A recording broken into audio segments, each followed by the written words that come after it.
So if someone can check to make sure that we are all audible, that would be wonderful.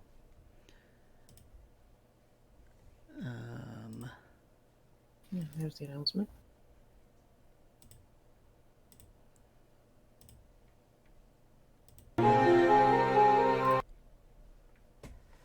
There is a huge lag.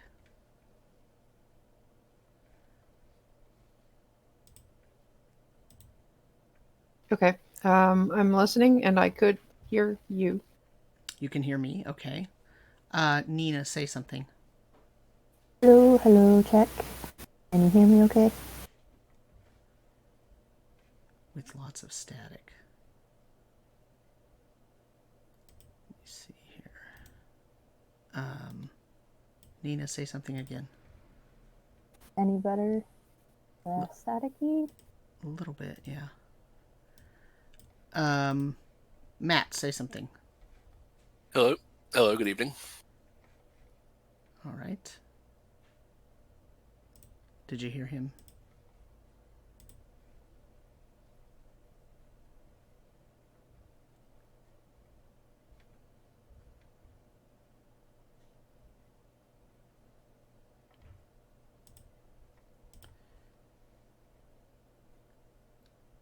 Could you hear me?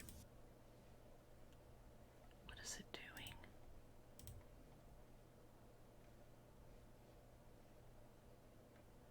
I didn't realize I was muted. I had deafened myself, so I didn't hear everything double. But yes, Matt is fine. This is weird.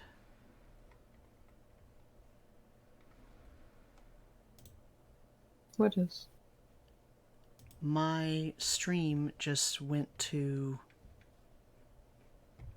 like as if we weren't streaming and decided to and it took my mouse away. Okay. My computer's apparently having some trouble. You're still streaming. Everything's going through perfectly fine on the stream. It's really weird that it like took the channel away. It didn't. It acted as if I wasn't streaming anymore. It like went to something else. There it is. So I don't know what the problem was. Is everybody audible then? David, did you say something? Did we get you on? We're missing David, yeah.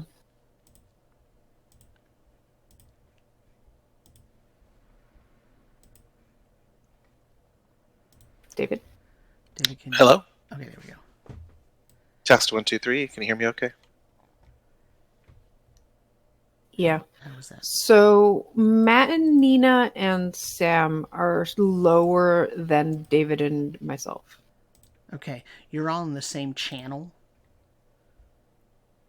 in my Discord. I mean, in my OBS. Have you tried maybe lowering David and my inputs on Discord? Yeah, let me see. They didn't sound all that odd to me, so let me do that. So you said It's just a bit. you said you and David are a little loud. Yes. Okay. We're loud. Oh, okay. Don't do anything, David. I'm gonna mess Okay. with it. So, oh, that might have something to do with it. Okay, how about now? So let's do a test one more time. Sorry for the audience. Matt, say something. Hello. Hello. Good evening. And Nina. Testing, testing. Anything good? And David. Hello, audio check. And Karu. Hello. How does it seem now? Yeah, that's better. Sounds pretty Okay. level. All right. Let's leave it at that then, and we will go ahead and go. Let me see one last thing here. I almost said everyone seems really low though, and then I went to check my volume on Twitch, and I have it at like 10%. Yeah. So that's the problem on my side. Whatever works. As long as we know where the problem is, knowing is half the battle. Yep. I am just going to tweet real quick.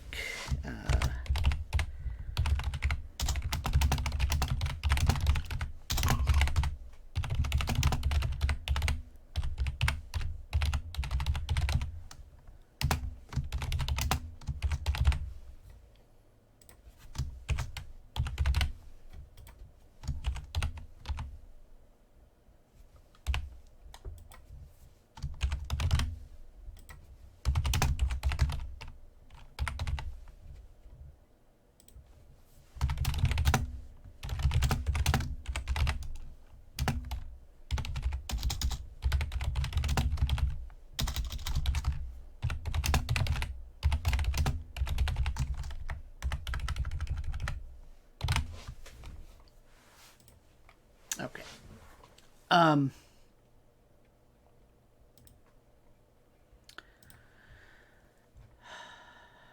Turn that off. Turning off everything that might hog my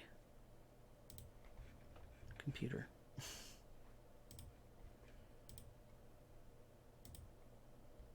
Okay.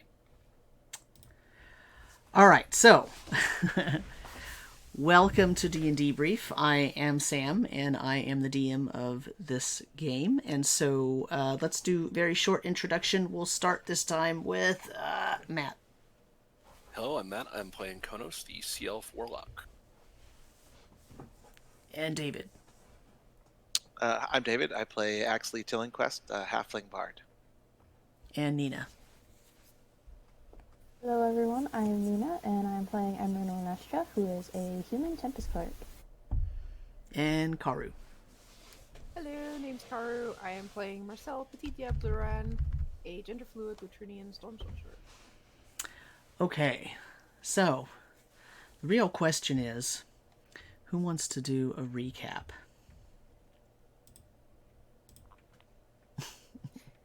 Man, a lot happened last time. Mm-hmm. Yeah, we played Chase the Chicken for like a long time. Mm-hmm. You know how Who's to play the traitor? chess? That was the theme, right? We failed at playing chess last session. I mean, I I don't. had no idea Metaphorical what you were chess? talking about for like 2 seconds. I was like, what are you talking about? I was like, oh, okay. No, Chess, you have to think ahead of your Yeah. opponent, or else you get your ass I did a kicked. terrible Yeah. job. But we played good checkers. Yeah, we were playing like shoots and ladders basically, and Honestly, though. For I real. mean, I wouldn't say failed at playing chess is a fair. I wouldn't say that's a fair Look, Well, I stood a chance. I would consider that probably our worst session.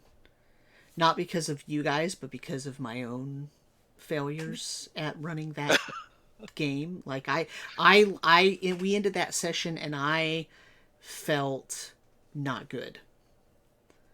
Not because I thought it was like the worst ever, but and so this actually is a little bit of a slight debrief here because not every session can be the best session ever, because if that was the case, then every single session would have to be better and better and better and better, and that's just not realistic or possible.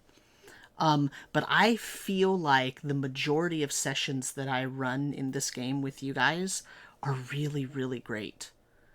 And not because I'm really great or anything, but just because I feel like we mesh well and what's happening is fun, and I feel like everybody's kind of on the same page the majority of the time, and all that kind of thing. And all of those sort of little things add up to it being a fun time for me, even if there are sessions where I walk away and I think, well, that wasn't the best session, but it was still fun.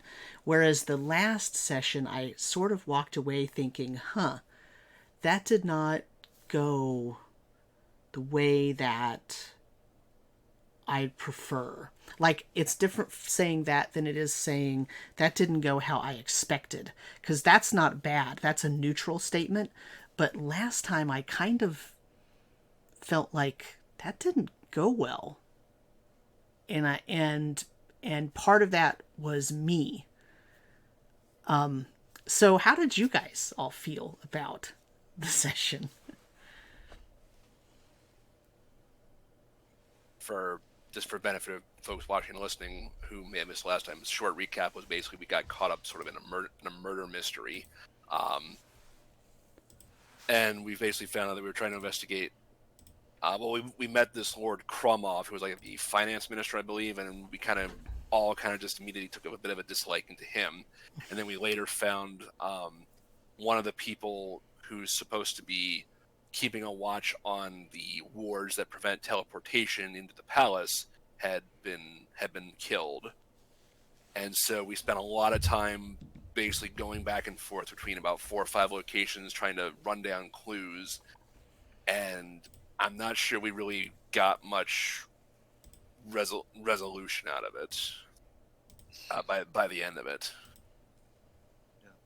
In the aviation world, pilots will say that their goal is to stay ahead of the airplane, meaning that to be able to foresee what's coming, anticipate any dangers, and guide the plane through to safety, and you don't feel the pressure of falling into a tunnel vision or get trapped.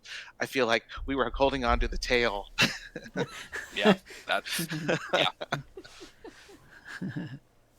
Yeah. Yeah.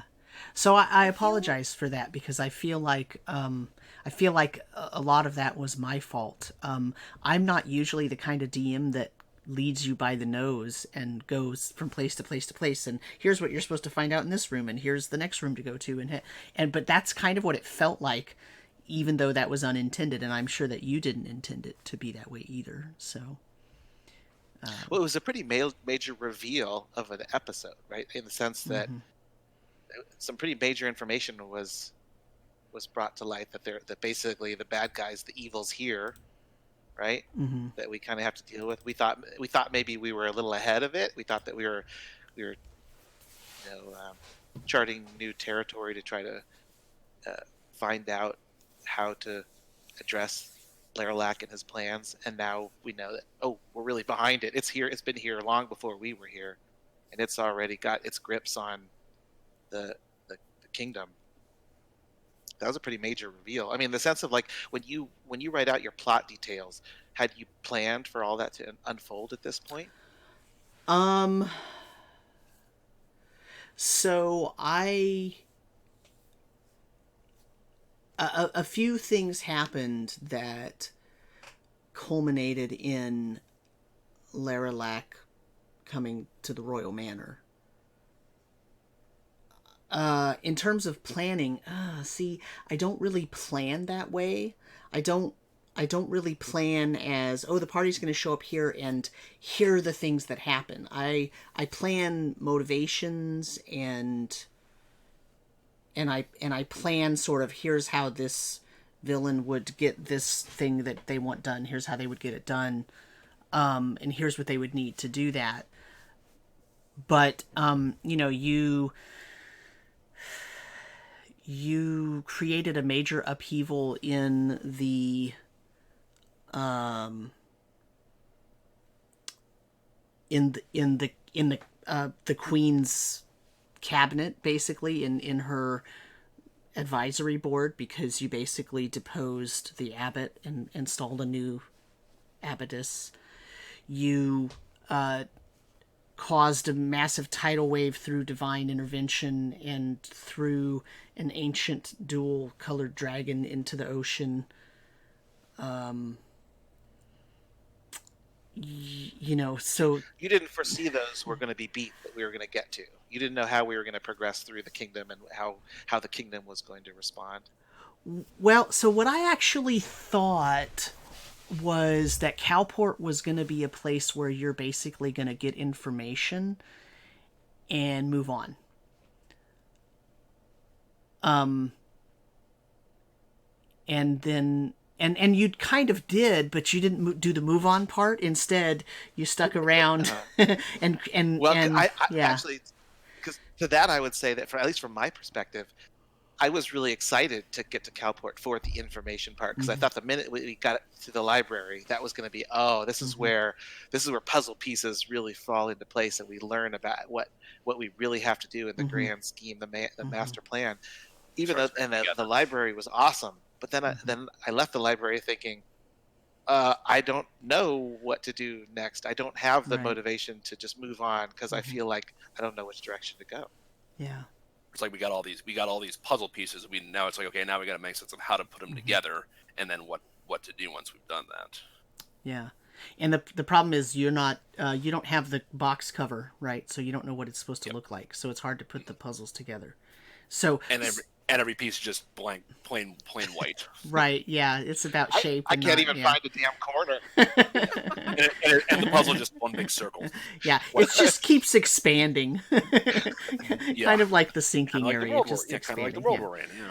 But it's funny that we feel that way when, like, we had a book that basically told us, here's what you have to do step by step. And we're still like, yeah, so what do we do next? Right. Yeah.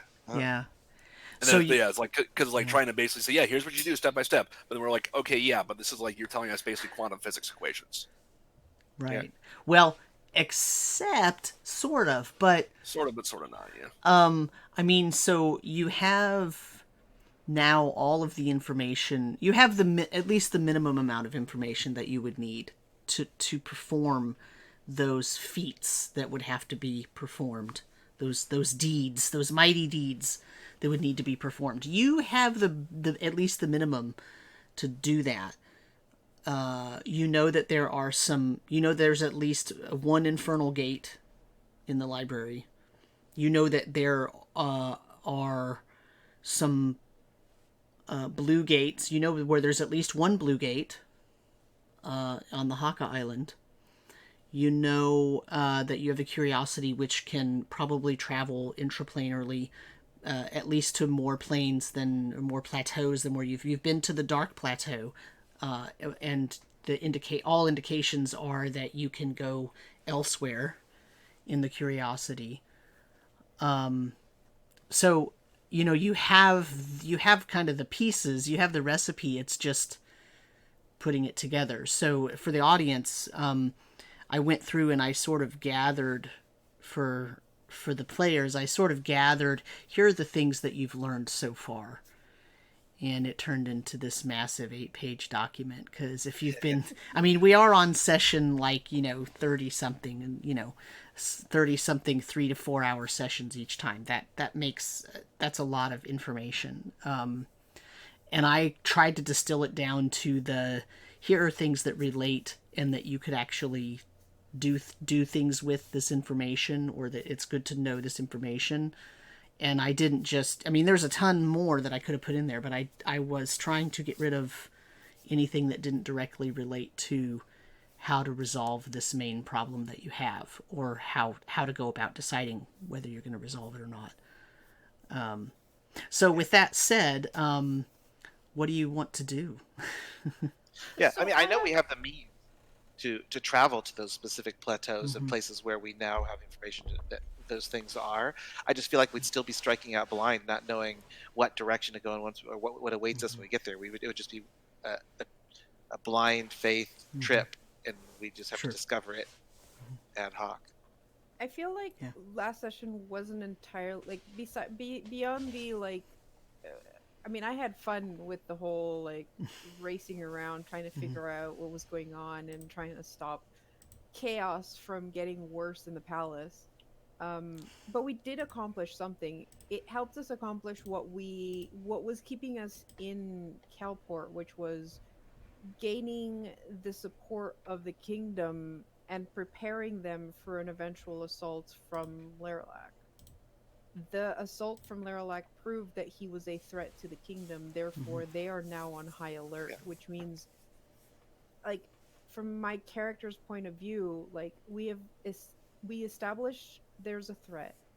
They know the threat is real. They have the tools and know what this threat is capable of.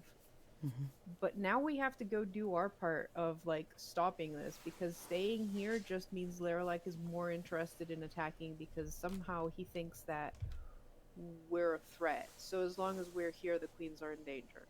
So leaving is probably the best thing we can do for the kingdom, because then Leralac's attention is elsewhere. And if he does send an army, well, they're prepared now for it at least. Whether they're able to stop it, well, that's not really up to us. We're just 4 people, so we can't stop an army either. So. I mean, Well- we had the option of like going to see what was in the lair, but I think, yeah, I think our next step is kind of clearer now, because we know what to do. We have some clues as to how to do it. We just have to get there and see if that helps clear things up. Yeah, that's kind of my thoughts on it too. I didn't mind last session. I just kind of felt like we were doing the Benny Hill theme, like running from place to place, which I thought was kind of funny. Yeah. So it didn't bother me too much. And like Carter said, I feel like we established that we've done almost all we can here. It's time to move on.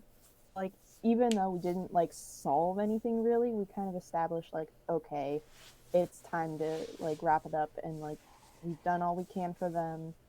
We don't know who is on what team and who's playing for who, but we've thrown all the information at them too, so they know at least, and the right people know. So now we go do our stuff.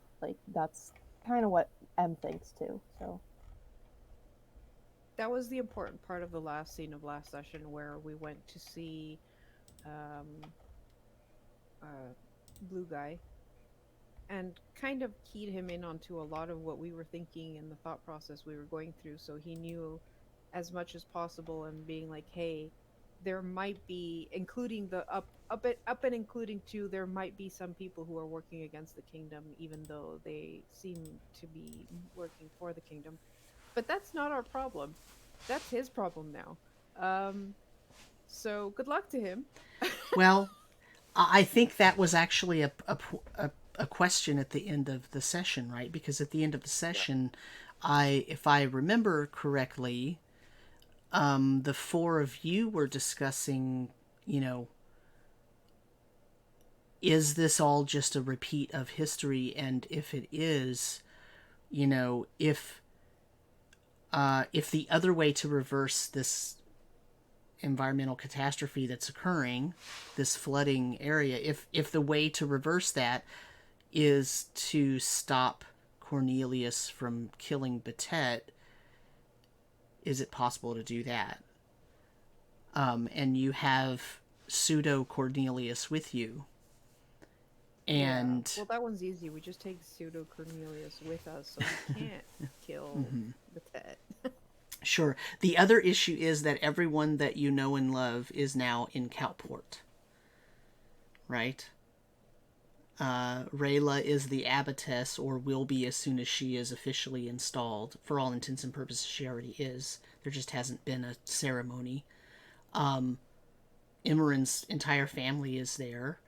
Khonnos' family is there. Axley's family might be there. Of course, he probably doesn't want to see Dahmer Brittlespoon at this point. But remember that Trastenfinn was overrun with goblins, which, by the way, the goblins, remember when you did happen to figure out how to turn them out of their cursed state, so to speak, they were halflings. The two or three, a couple of halflings and a human, I think, that you pulled out, and they were from the past. So there's some weird stuff going on there. So, yeah. So anyway, my point is, in Kalport right now, everybody that you know, except maybe Marcel, because you don't know if the Lutrinians are still back in that area or not, but Kalportians are all over the place. Yeah. They tend to travel more than. right. But I just mean in terms of, would they have noticed, this mass of ships going from Trastenfinn and the And following, yeah. I mean, for all Marcel knows, they've all been turned into undead. He did see a bunch of Lutrinians in the undead army. He's trying not to think Right. about that one. So I guess my point is kind of, you're kind of saying, all right, we're done with Kalport. We've warned them. They know that there's a huge danger, and now we can go off and do what we want. Except if there's a huge danger and the giant undead army is being led to Kalport, your whole families are there. Yeah, I mean, from my perspective, I think we've accomplished half of what we need to, because I don't feel like we can leave until this is the seat of the kingdom. It needs to be prepared to defend itself and then survive, so that whatever's left afterwards, if we are successful, it can start to put the pieces back together again. It needs to have all of its trade and magic and rule to be able to bring all I these guess- little fractured. My question is, where do we fit in that? Like, there are capable people here of preparing, and now that they know that this thing is real, that we're not talking nonsense. So they're going to treat it as a real threat. Then reversing the sinking and defeating Laralac ourselves is probably the best way to keep Kalport safe. Okay. But we haven't talked to the queens yet, right? We don't know what they now believe and what action they're going to take as a result. That is true as well. True. I mean, we could ask to see the queens and basically tell them, hey, well, now you know this is real. This is where we're going. I mean, they're Yeah, not I mean, even I think the looking for victory is descending to let us know because if we they're arrived descending. here. We put pressure on Laralac. He had to reveal himself. So now that he's had to reveal himself, what's the kingdom going to do about it? So I think that's where the queens come in. That's why we were trying to win their trust from the very beginning. I think partially the big thing is we've kind of established that the sinking hasn't been completed. It's still in the process of. And if it is completed, then all bets are off and everyone dies. So reversing it is a pretty important step to avoid that. But yeah, we could start with basically just talking to the queen, seeing asking what their plans are now. How they're going to protect themselves. How they're going to protect themselves and be like, hey, so we think that by reversing the sinking and stopping Laralac will nullify this potential problem. So we can't stay here to help defend the kingdom.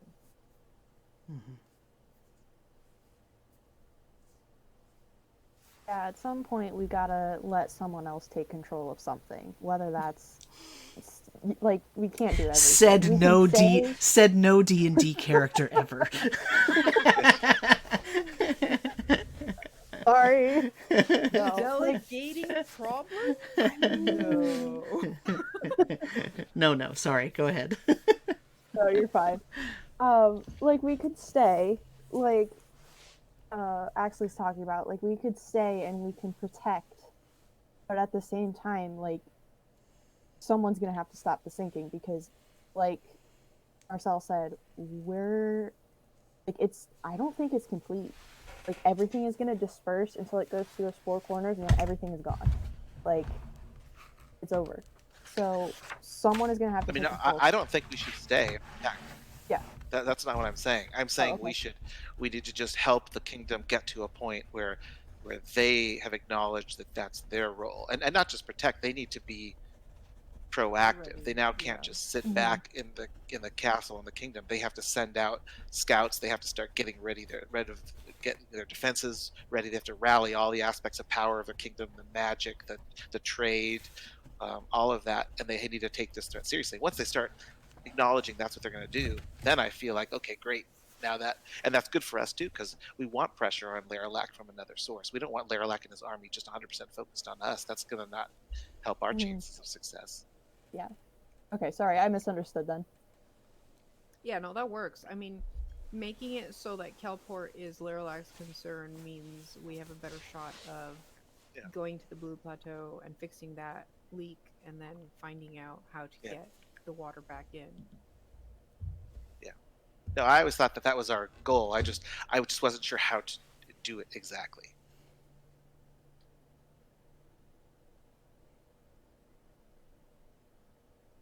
But I guess maybe it's time to just go for it. Take the plunge, strike out, and see what we can find. I think right? Khonnos probably has like the best idea of what this looks like, because did some kind of like thing. It's not commune, but my mind is going to commune. But it was something way worse because you went comatose for a long time. Like contact other plane. It wasn't commune. So I have this like mind map in my head of like exactly where we need to go and whatnot, and where we need to aim at, but I'm the only one who can comprehend it. Mm-hmm. I did have a thought. Maybe it's a puzzle piece fitting together, or maybe it's me just bashing it over and over until it actually somewhat fits. But when I was reading the notes, one thing that came to mind was the pieces that Shamasa Hasit was the only demon to be able to ascend in rank, and the way a demon does that is by capturing a soul, a powerful soul, right? So what if that powerful soul was Betet as a result of the betrayal and murder? And that's a key event, right? Because once Betet was killed, it empowered the demon to then start wrecking its evil plans for the sinking. You want to know my crazy theory? Y'all are gonna laugh. Sure. But for like a half a second, I was looking over the notes and I was like, I wonder if Axley is Betet in this timeline. I feel like you like, I don't know. Like maybe he is dead. Maybe it's something else, and like everything is already done. But at the same time, like Betet was like this prophet that like figured out the corruption and figured out how to reverse the sinking, but nobody believed him. And that kind of sounds like you. Like you're the one that did the translations. You're the one that did the Book of Proofs. You're the one that's like hammering the queens, and they're still like not listening. You know, like it's just a weird parallel, and like for a brief second that crossed my mind. Interesting. I hadn't thought of that, like overlaying what we were going through as the. I don't know. It was just something that went through my mind. I don't know if it's relevant or not, but it's something to think about. And like, Emmeryn's got an eye on Blacksley because of that.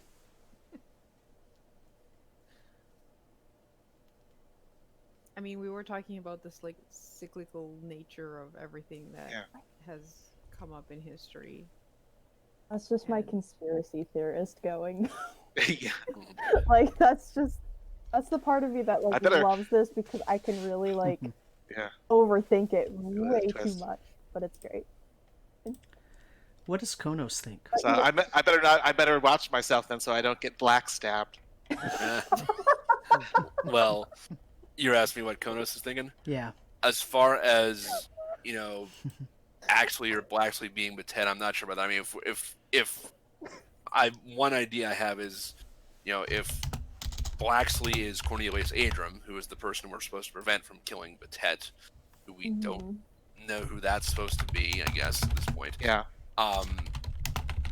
And he came from the Dark Plateau. Well, I have a means of getting of sending him back there. If we don't want him to kill Batet, good way to do that is make sure he's not anywhere near him. Send him to another plane of existence. In this case, put him back. Well, and now he's been in commune with that sword, that dark sword. I know that worries me a lot. Yeah.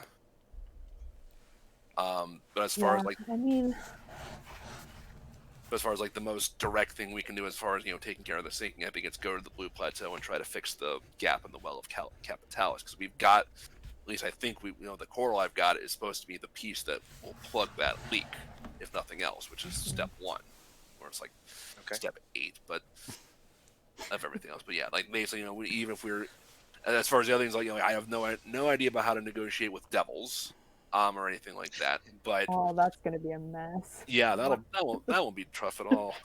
When I was talking to my girlfriend about all this, she was just like, when I got to that part, she was like, "Good luck." A lot of fine print.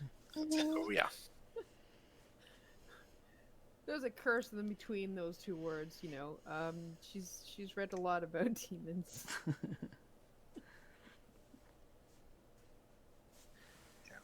One step at a time. When we ended the last session, we were in Hubertus's presence, right? Discussing with him what we saw. And he seemed to know a lot more than we were telling him. He seemed to be already informed about a lot of it. Yeah, I mean, his response was, "It's my job to know everything that's going on."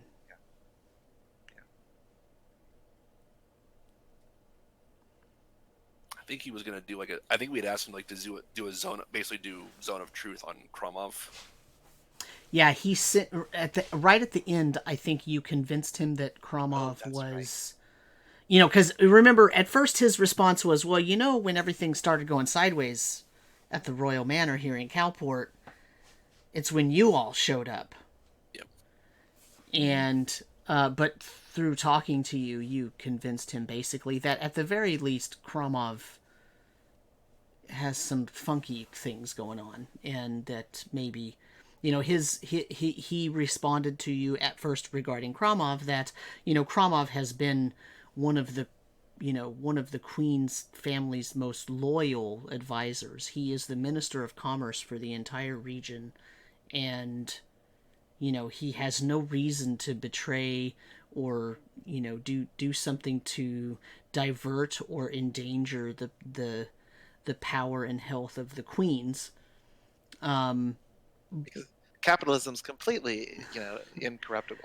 Well, I mean, it's not a capitalist society, but it's yeah.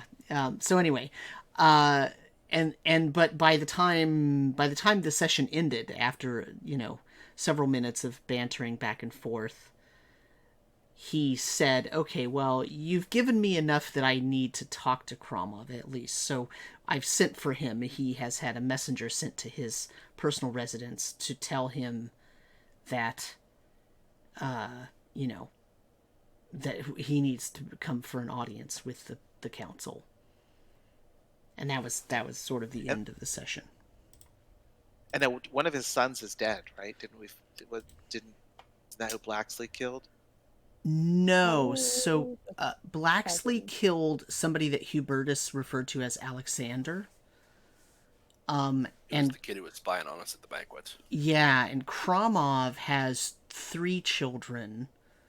Colette Nils, who is the person he sent to be your page, and then Piotr. So yeah, as far as Alexander is not, but he's like his cousin or something. He's his Kromov's sibling's child or something, right? There was a connection there, but he was not his son. And he was undead, right? Because I think yes, because at the beginning of the session, Khonnos put on his robe of eyes and changed the view so he was looking out the eyes of the invisible spy, and he was like laying on the ground staring at the corner of the wall and basically dying by Laralac's hand, as I remember. As far as you assume, yeah, somehow. I mean, Yeah. You don't really know that. All you know is that Tullus was not the person who sent the invisible spy after you.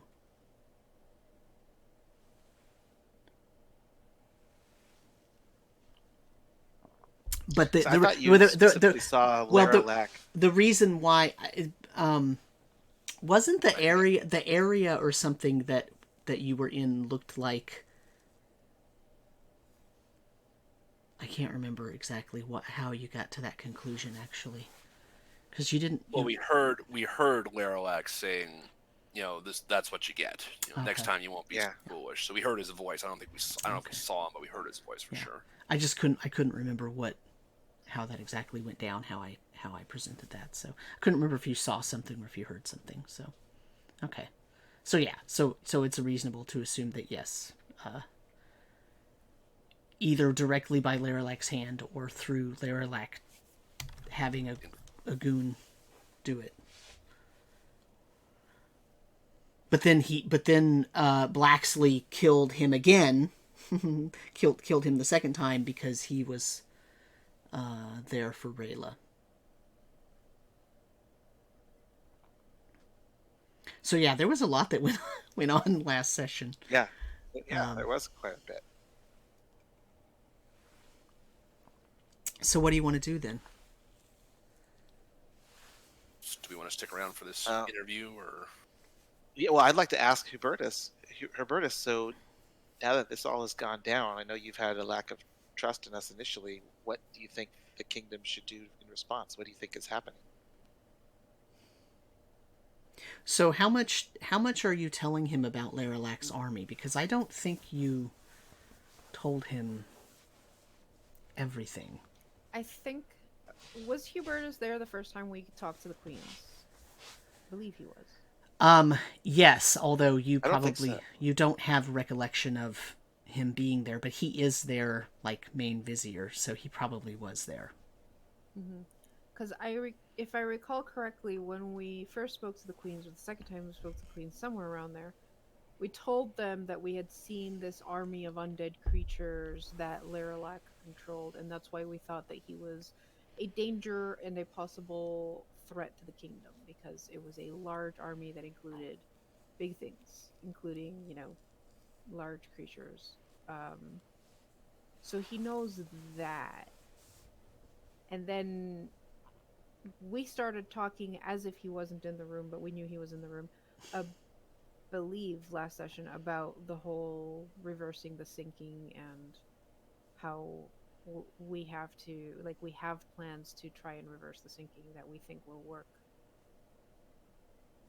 So he knows that. So he knows Laralac.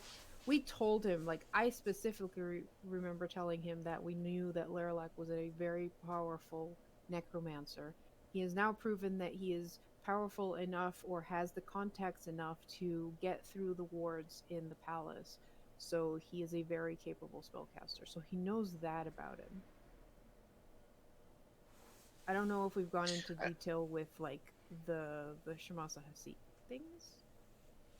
I think we kind of need to tell him, because he needs to be able to make him be an advocate to try to get the kingdom on the right footing and how to respond. So they need to know what they're up against. Where's the threat coming from? What's the nature of the threat? Yeah, I think we did mention Shamasa Hasit with our first visit with the queens, because Tullus flipped the shit on us about it. So we mentioned it. I don't know how much detail. I don't think we went into very much detail about it, but I know it was mentioned, so he at least knows his name.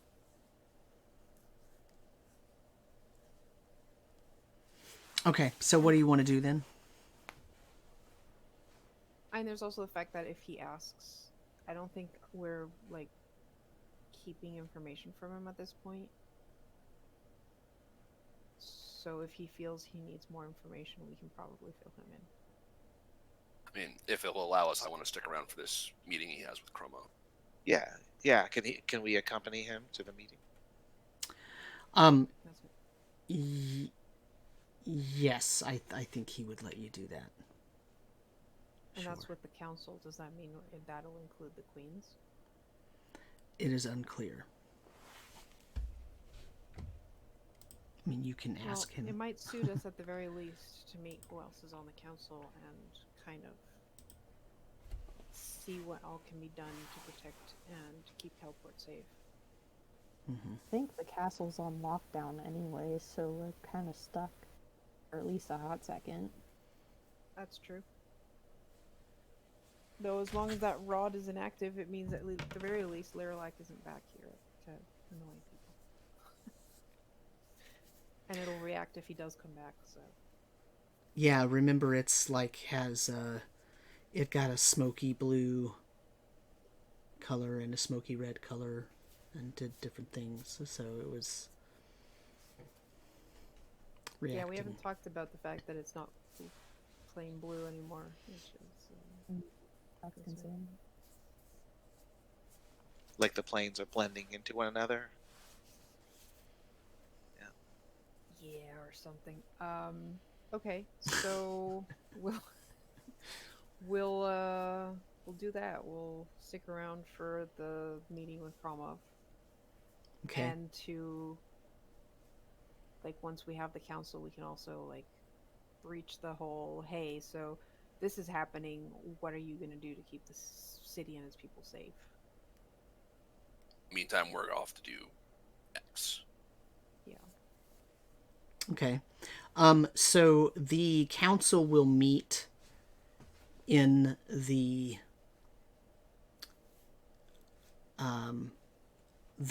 part of the castle where the queens have been taken that is the most defendable place. So Hubertus will take you there. It's underground, about 4 floors down. And the council has already come together, with the exception of the missing members of the council. So here's who's on the council. Of course, the 2 queens. Varys is the chief magistrate. Pictor is the minister of the treasury. Tullus was the abbot, but now Rayla is there instead. Sabatine, of course, is not there because she is deceased. Kromov is not there yet. He has been sent for. Hubertus is there, and Captain Lord Tobic is there. And then there are a bunch of elite guards, like 15 or so guards. They are outside, though, and they are at every possible angle. They're not outside as in outside the castle, but outside of the room, but they are, prepped to protect any entry possible. So when you get to the room, the only people that are there are the council members. So the 2 queens, Varys, Pictor, Rayla, Hubertus, now you, and then Captain Lord Tobic. Kromov has not shown up yet, and Sabatine is not there. Okay.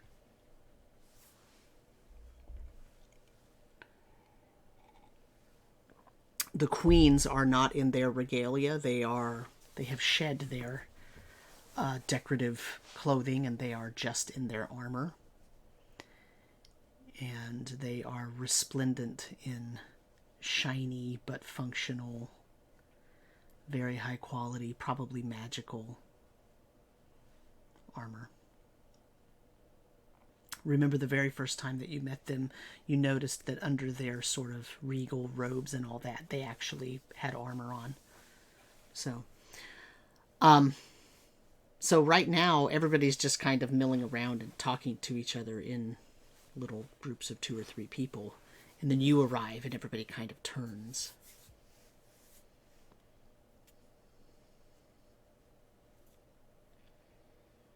To be expected. Is everybody safe? For now. The entire compound is on high alert, so Your Majesties, we're here to answer any questions you may have that we can help fill in any details that you're seeking as to what the nature of the threat is. Who killed Sabatine? That's what we're hoping to be about to find out. Well, since we were not there to witness the event, we have our suspicions, but we can't factually say. I mean, if we want to be really technical, the one person behind it would be Laralac, though I don't think he did that personally. And we have personally witnessed Laralac's ability to corrupt very steadfast individuals that otherwise would seem like allies.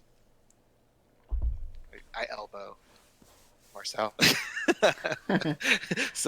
so we can speak to Laralac's ability to reach into trusted circles and enact his evil will. One quick question: did you take Blacksley with you to the council chambers? No, I wouldn't want to, unless anyone else has it. Where are we gonna leave him? Yeah, like I don't know if I want him there, but I don't know if I want him out of sight at this point either.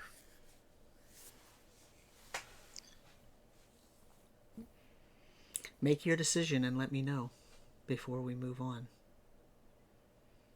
I think we need him there. I think we need him there too. We need to keep an eye on him. But otherwise, where are we worried about? What damage is he going to do? He's not with your mom. Your mom's here. I would suggest making sure he has no weapons on him. When you came in, they basically wanted to see every weapon that you have. See or take? They just wanted to see what you have. That way they have an accounting of what's in there. Can we strongly suggest to keep this guy without weapons? I mean, he can maybe stay outside the room with the guards. Yeah, But he'll still be around. And just tell the guards to keep an eye on him and make sure he doesn't leave. Like, I just don't want him running amok through the castle while all of this is happening. Especially now that he's, like, summoned that sword. Yeah, my question is, like, yeah, even if he's outside and we're not watching it when Kromov arrives, he's not just going to jump out and kill him, right? Yeah, I think we should just leave him in the quarters. I mean, unless we're going to... under guard in the quarters. Because unless we're going to keep him with us at all times, which is problematic in itself, there's really no way to do that. It's not like he doesn't know anything we're saying is my thing. Like, what harm besides him hurting someone, but we're all like armored and have weapons. Yeah. Well, he could say something we don't want to say. Like what? He could just throw some deception out. And, I don't know. Well, my vote is to keep him in sight. Just make sure he doesn't have any weapons. And take him with us inside. Where do you stand, Khonnos? Fine. And if he does get out, and if something does happen, I've got a couple things I can do. So I missed your first part, Khonnos. What did you say? You want him I'm fine with him being there, but you know, with the guards standing very, very close to him and not having any weapons on him. Well, so remember, there's no guards inside the chamber. Oh, that's right. All the guards are outside. Yeah, I mean, but it reflects on us that if we make it known that we don't trust him and he's kind of a loose cannon, a random element that we don't trust, we don't benefit from the Queen seeing that we have some untrustworthy member of our party. Yeah, that might be a fair. reason not to let him in. Yeah. So we could leave him outside with the guards. So not take him to a room or whatever. Just wait outside.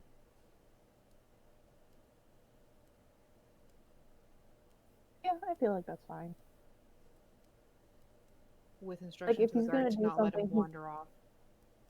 Yeah, if he's gonna do something, he's gonna do it with or without guards present. So, it'll be fine. He's kind of a loose cannon anyway, so let's just let him do what he's gonna do. See what happens.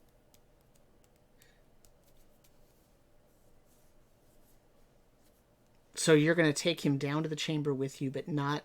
You're going to instruct him to stay outside of the chamber with the guards. Yeah. Yeah. I'm gonna... He doesn't like me very much. That's okay. I'm gonna kind of put my hand on his shoulder, like, you did a good job protecting my mom.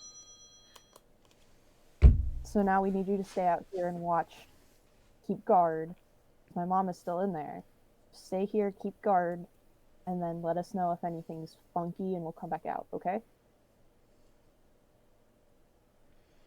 What am I, your puppy now? I mean, you've kind of been following us like one, so like, kind of, but you're the guard dog, like a really good guard dog, you know? Huh. All right, fine. Fine. I'll just stand over here, down the hall. He kind of walks 5 or 6 feet away, leans against the wall. Really big sigh. Give him a thumbs up and walk inside. He already hates me, it's fine. Follow him, Brennan. Okay. And I go stand by my mom and like hold her hand because this is going to be a tough conversation. Okay, so now you're in the chamber and everybody kind of looks at you. And Axley says, we're here to answer whatever questions. And the queen asks, well, what happened to Sabatine? Who killed her? And of course, that's the one question you can't answer. Well, I guess you can, but... Not specifically. We can report that we saw, like, claw marks on her. Like, we did, like, a very brief investigation of just, like, what happened. And when we were looking over her, she had, like, claw marks on her arms. But not, like... on her clothes, like when we rolled up her sleeves, it was like through. I like describe what we saw, and I'll leave it at that. And then if Khonnos wants to go into detail about the dogs, he can. Yeah, I'll provide details on that, and also the notion that we think that because of the fact that there was no blood at the like there was no. Basically, it sort of looked like she had basically been drawn somewhere else, attacked, then the body was put back afterwards, based on how the room looked once we got there. How can that possibly be when the entire town has a ward on it? What are your thoughts about how someone or something gets in there, steals her, kills her, and puts her back? We think it was someone she trusted. We think it was an inside job. If the ward is as powerful as you describe it, then it's very unlikely that somebody could have breached it from outside. We think that the first breach may have happened not during her turn, and something lay in wait for her within the tower. And we're not from here familiar with your security or how it operates or how the ward operates, so we may not notice something that's out of step with that. Like there was a strange telescope in the tower that had a mesmerizing effect. I don't know if that's part of your security system or how that operates. Is there some way that the ward could be temporarily disabled? Well, not without the person who their entire job is to make sure it does not get breached, allowing it to get breached. That's the one person that was killed, right? So what we know is that Sabatine had checked in at least once after starting her turn.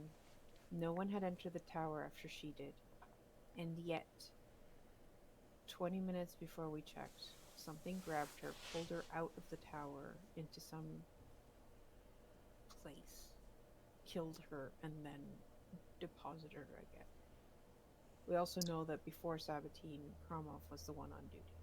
So he was the only other person to go into that tower before her. And Yes, another where question. is Kromov? She's looking around. He's not here yet.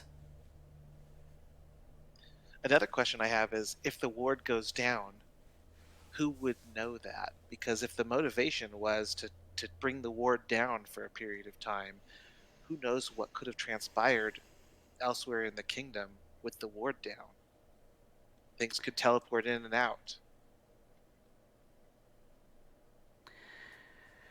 Well, we only have one person guarding the ward at a time. And that person would have to tell everyone else that it was breached. We do So if that person... have spot checks occasionally. The members of the council will just, project their energy out and make sure that the ward is still present as a stopgap, And there was no point in time when any of us noticed that there was a breach. So it must have been done when no one was checking, and when whoever was tasked with being on duty, maintaining the ward, was compromised. Yes.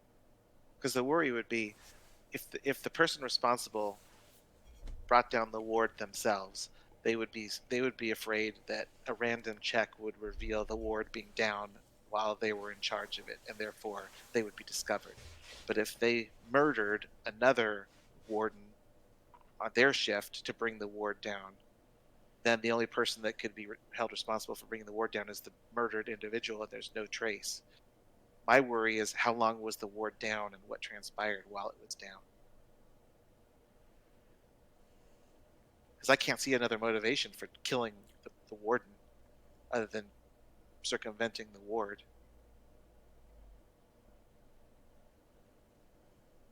Well, and then not being noticed. If the ward was broken before and something was let in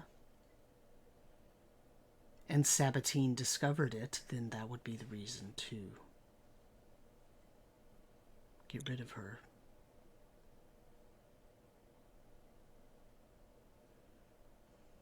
But yeah, the security of the kingdom seems to be the motivation for the attack.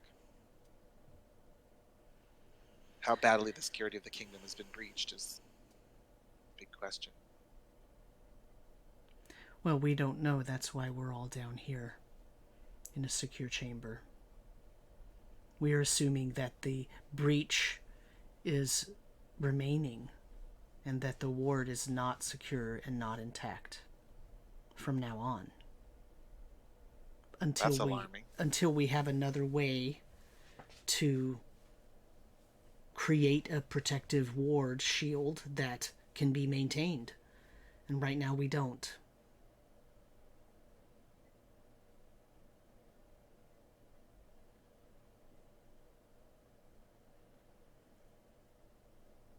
So we are going to have to go back to a much more high alert situation where the guards are prepared for anything at any moment, which means raise the militia, train on a constant basis, and start recruiting for the elite guard again. Which what we know of Laralac and his army is he's coming from the sea. At least the army is. He may individually be coming in and out through portals or gates directly into the city, but his army itself is coming from the sea. You have a navy of any kind? We have our merchant class ships that can be reinforced. We now have your ships. Something at least. We can start building as soon as we have a handle on exactly what happened. Now that we know what we're fighting against, we can prepare don't know that we have enough time. I don't know that we'll be successful. We are quite a bit smaller. This island is smaller than the continent used to be. There just aren't resources. I think it's possible Laralac started moving against you because of what happened with the dragon and the fact that Rayla was installed, or will be installed as the Abitas. Rayla turns, what do you mean? I don't think he likes having a daughter of Goras on the side of the kingdom.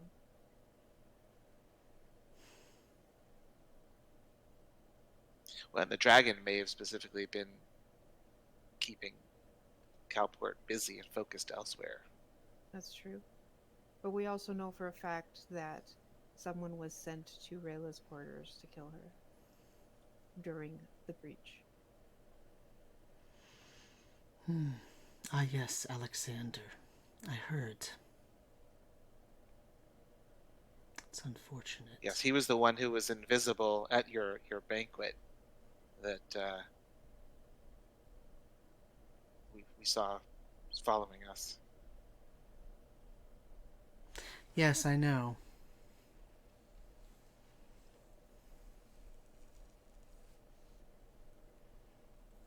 Well, I can only assume that that since we are here in your presence, you've allowed us to down into your secure chamber. You somewhat believe what we're saying and consider us allies. Well, even if I don't believe the majority of it, I err on the side of caution. Believing just a bit of it means I have to prepare my kingdom. Whether I believe you fully or not, it's a good idea. Better safe than sorry and all that. That's all we can hope for. We have a dire errand that we're going to need to take on, and we just want to see that Kalport is alert and preparing as best as possible for Rayla the turns. onslaught that's surely ahead. Rayla turns to Emmeryn and says, "You're leaving? What do you mean you have something to do somewhere else?" I knew this was gonna happen.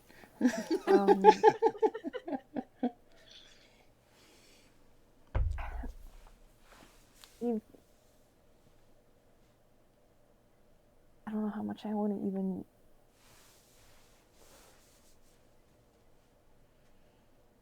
We have business elsewhere.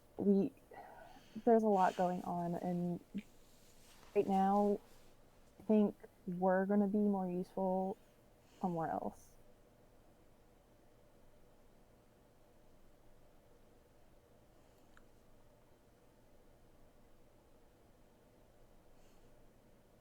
Do we want to be that vague?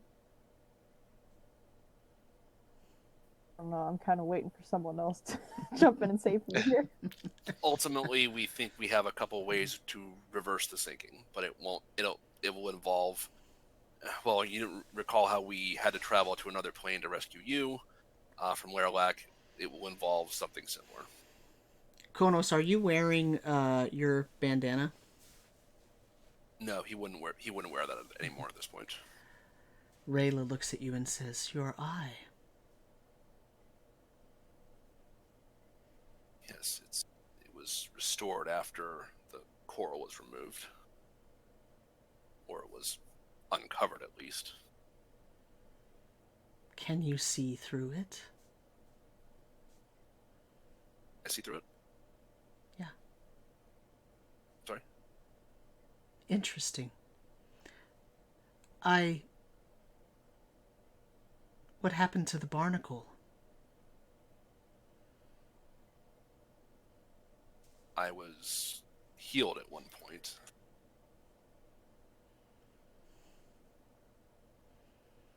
And now you have a coral eye.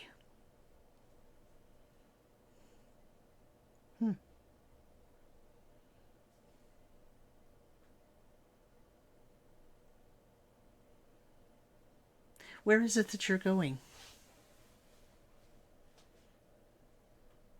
One of the places we think we'd have to go to undo the sinking is the Blue Plateau.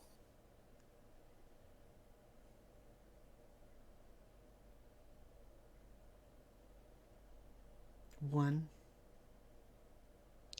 We believe the blue plateau is draining into this plateau and possibly others through a breach that needs to be repaired. And you're going to repair it. She looks at Emmeryn. We're going to do our best. You might say we're going to try to heal the plateaus.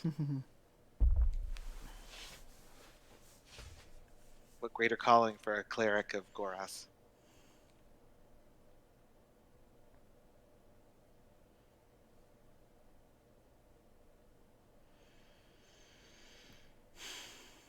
Make sure you say goodbye to your father.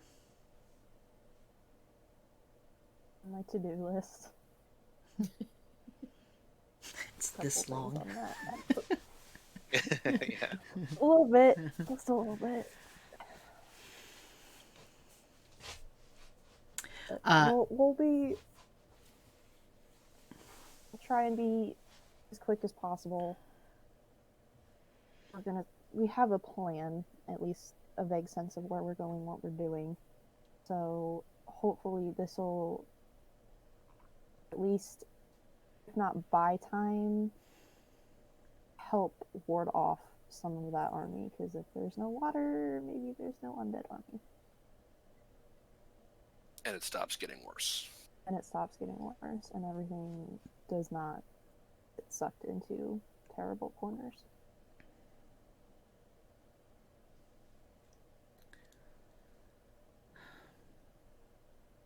We think there's a link between whatever has caused the breach is also leaking souls that are also finding their way into the undead army that Laralac commands.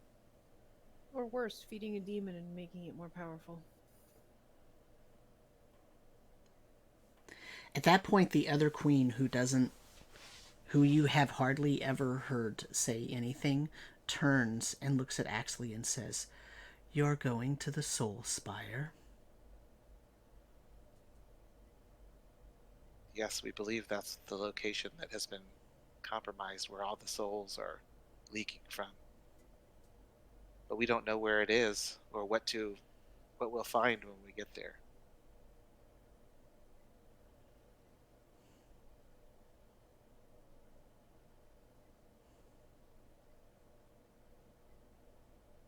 We have the means to travel between planes, but we'll have to search and locate it, and what awaits us there, we have no knowledge. That's why we came here to seek out the library, to try to answer those questions.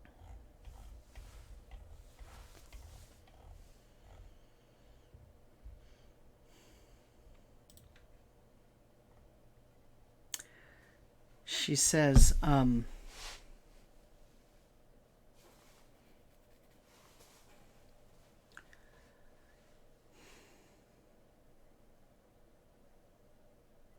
also add, and we have used the Book of Proofs to prove that it is possible what we intend to do, to stop and reverse the sinking, and to determine the process to do it.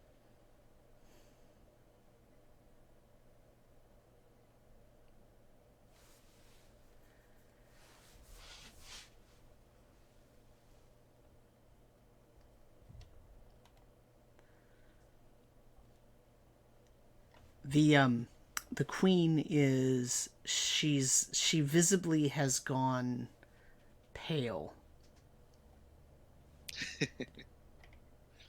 And she says,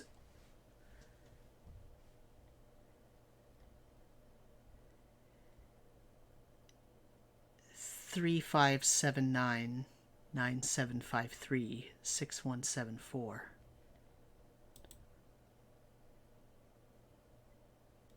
You're muted, I think. I don't hear you. I'm just having a spaz attack.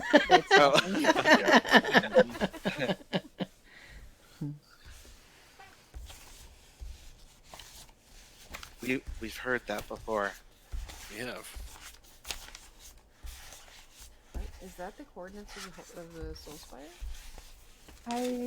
It might be. I don't know where my thing is. That's what comes right before. Out of character. That's what comes right before Vade Makeup. Nice catch. Yep. Yeah. Oh man.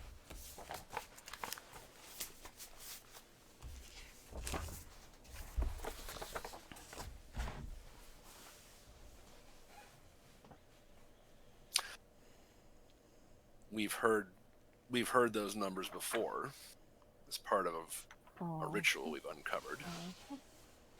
Is there anything else you can tell us about this?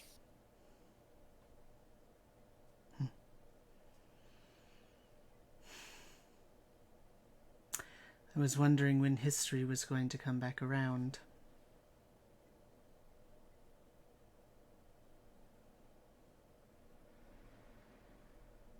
Events do seem to be repeating themselves.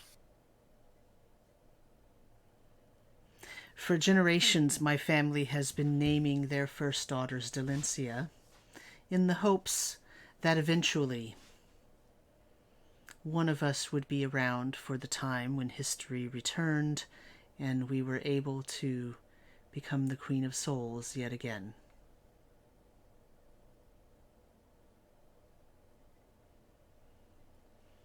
I did not think it was going to be me. Say what? She takes her hand and she starts fiddling with something on her lapel on her shoulder, and she unclasps a brooch and she hands it to Emmeryn.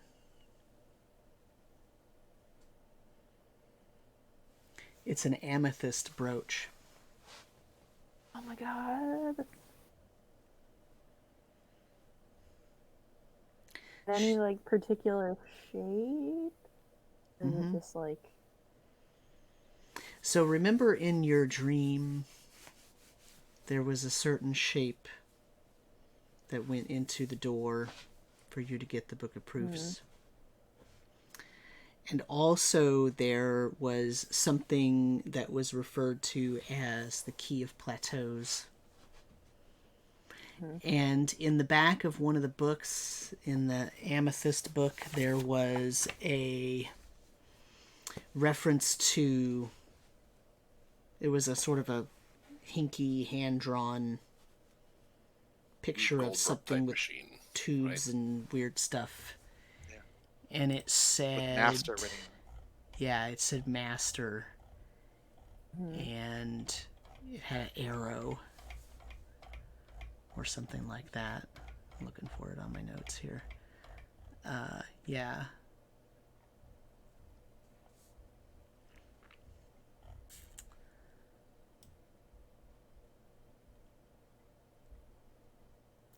So...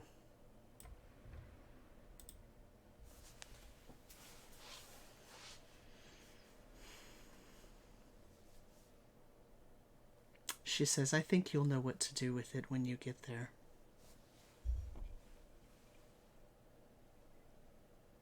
Did Khonnos tell us that Volum said this was not Delencia? I would have at some point, yes.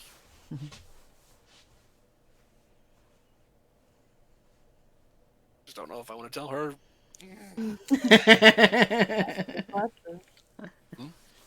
I don't trust anybody at this point. I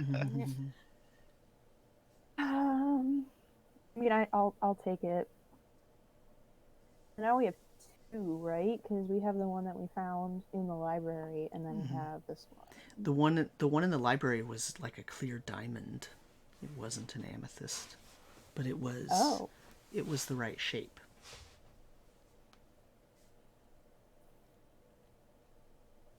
Okay. So we now have two crystals that look the same shape but are different colors?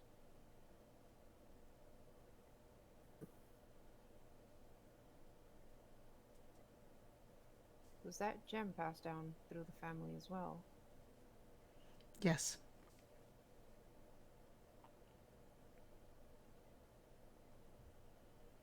Last time I held a gem, an amethyst. Did not go well for me. Did you say that to her?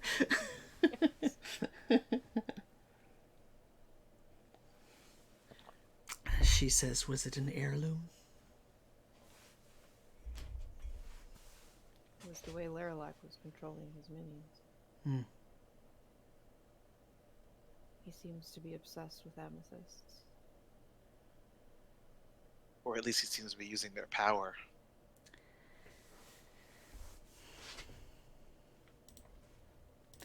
Amethysts have a special ability to help bind different types of energies. In fact, it was an amethyst that we used to power the majority of the ward that did not allow teleportation into and out of Kalport, because it's so powerful.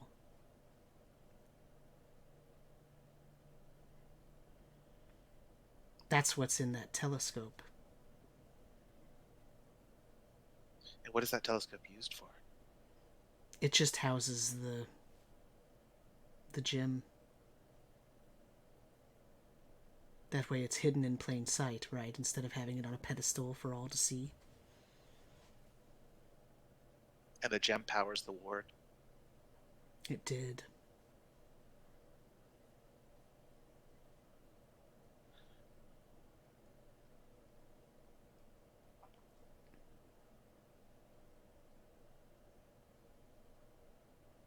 Who looked into the telescope? It was Khonnos, right? No, it was me. Marcel. So, That was you. Oh.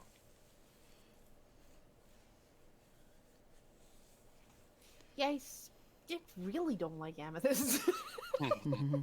They seem to not like you Okay. either. Yeah. Not your stone. Not my stone. Nope. Nope. No amethysts for Marcel.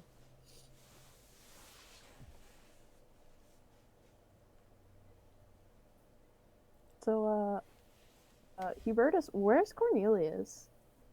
Not Cornelius. Cromwell. Groff. Wow. He's not here yet. I don't know. Well, And right about yeah, that time, there's a tap on the door.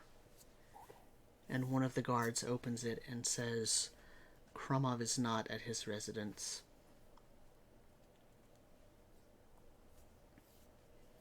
He's no longer on the royal grounds. And neither are his family members. I thought you were in lockdown. We were, but the Minister of Commerce was not under suspicion at that time. And as one of the most powerful people in the city, there aren't a lot of other people who would At tell least him warn no. anyone that they were leaving the grounds?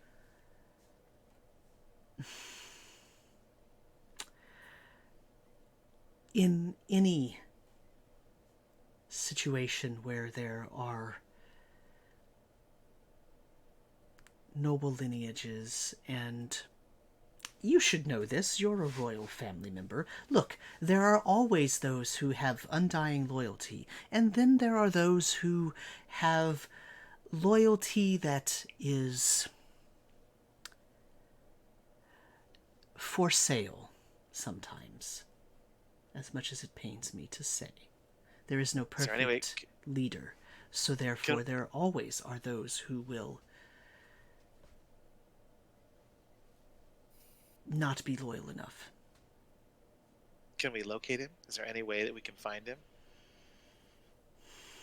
Finding out what his plans are is pretty crucial to know how much influence Laralac has and what Laralac's planning. Well, I will say this much. An innocent man does not run. Fair point. Can you use the rod to find them? No. That's all once per day thing. God, I have whole person. Well, the rod is not once per day. It's once you put that name in there until you find that person. That's all that it can do. Oh, Oh. right. Oh. Yeah, it's keyed to Laralac until we get to Laralac. Gotcha. Whoops. Oh, I have Yeah. locate creature. He's in with 1,000 feet. Might be able And to. Khonnos, you can't use your eyes, right? You've already used it. Yeah, I've Instead. already used that this day too. If we really, really want him back that badly, I've got something I can do. I know. What is it? Gate. Yeah, what is it? Oh. Oh, wait, hang on. Let me read this bit again. Nope, never mind. They have to be on a different plane. Oh, bummer. He might be, for all you know. Yeah, Yeah, you know for all what? we know. He might be. That's But, a good. There is one way to figure out if he's on this plane, assuming you still have sendings left. Oh yeah. Oh, if he's in range, yeah, it would work, right? I mean, sending, as long as he's on this plane, it will get to him. Mhm. Because there's no Will you- range will you except know? plane. Do you If get he's not, positive confirmation that you reach him? yeah. She'll either get he's dead, or he's not on this plane, or it'll go through. Those are basically the three options. It won't tell her what plane he's on, but Oh. it will tell her. Yeah, it says you can send the message across any distance and even to other planes. But if the Oh. target is on a different plane, then there's a 5% chance that the message doesn't arrive. So you'd still be able to get through to him, possibly, if he was on another plane. Possibly. I thought Yeah. it was just a straight no. I mean, 5% chance. 1 in 20. Yeah. Still worth a try. Be like, hey, Kramov, my dear buddy, where the heck did you go? The queens are here waiting for you. So, Lord Tobik steps forward and says, perhaps you should do the things you're going to do in a different room. Yeah, that's fair. We can step over here and not possibly expose the queens to any more danger. I heard I was gonna say. gate spell a moment ago, so I'm a little No, bit. I don't think Yeah, we're gonna no. do gate spell right here. No. No. Whatever we're gonna do, we can go back to our quarters. Yeah. I mean, yeah, we can step outside. I can send. I can either send a message or I can just do locate creature. You could try locate creature, and then if that fails, make a sending and hope What's and the fly. range on locate creature? Locate creature's 1,000 feet. Yeah. So it would have to be relatively. You know what? If he's not on the castle grounds, might not be close enough. Unless he's hiding and they just didn't see him. Unless he's hiding. Yeah, but his whole family's gone. Yeah, he's escaping. It's just how is he doing it? Can he instant out, or does he have to make his way through a more traditional method? Has his room been searched? Yes. They searched his office. They searched his Royal Manor living Nothing out of quarters, place. and then they searched his actual personal living space. That's not even in the Royal Manor, and none of his family is there in any of those three places. Did we think there might have been a secret passage underneath the rug in his quarters? I feel like he's able to bamf like Laralac. Like he can probably go to if things point to him, like if he is really like a bad guy, then he might be able to teleport like Laralac for all we know. I mean, he had to get the rest Or of his Laralac. family out in a traditional fashion anyways, because that would just save his skin, but he obviously cares about his family enough to make sure they had left so that they couldn't be used as Leverage. hostages. Yeah. But that kind of points to the fact that what we were thinking is probably true, and that Kromov was the way that Laralac got in through the wards. Well, I can use a 3rd or 4th level. I can do sending, or I can do the locate creature. So I think sending might be the best bet. It's been some time. He may be already out of range of locate creature. Yeah, we saw him when he came looking for Nils, and that was at least an hour ago, if not longer, because I don't know how long we spent talking to. Right. Well, and remember, he went looking for Nils and said, "Where's my son?" And then everybody was looking, and then they found them, and then they were in the infirmary. By the time you got to the infirmary, they were gone, and the infirmary master said, "Oh, we let them, go back to their residence." So he had quite a bit of head start. Yeah. You might just want to just send him a sending and be like, "Hey, so admitting to guilt, are we?" Only the guilty run I away. mean, do I want to be like that, or do I just want to be like, "Hey, the queens are waiting for you. Where are you?" kind of thing. So we're not like, What he shall can we choose tell not them? to respond. If we're just like, "Hey, you're guilty," like, I don't think he's gonna be like, "Yeah, you caught me," kind of thing. Well, I guess one thing we can ask is, well, the council here knows him better. What would be more like? What should we tell him? He already has shirked a summons from the queens. No one has ever done that. I mean, we can feign concern, be like, "Hey, we noticed you didn't show up. Are you still alive?" Or we can just be like, "Hey, you're in big trouble. What's going on?" Just having flashbacks to Office Space. Yeah, hi, it's me. Are you coming in? We're Yeah. all getting together today. I mean, he's chosen to run, so he's not. He doesn't believe that he's in the clear. Well, He knows that he's been found out. The jig's up. He's chosen to run. So I mean, for all we know, Laralac off. whatever you say, he's not going to. He may or may not be dead at this point, you know? That's kind of why I want to send a sending anyway, because I want to know if he's still alive. But yeah, I think he got scared because we were on his tail and basically fled before we could capture him. And to be fair, running away was the last piece of evidence we needed to pin him as the responsible for everything that's happened in the castle today.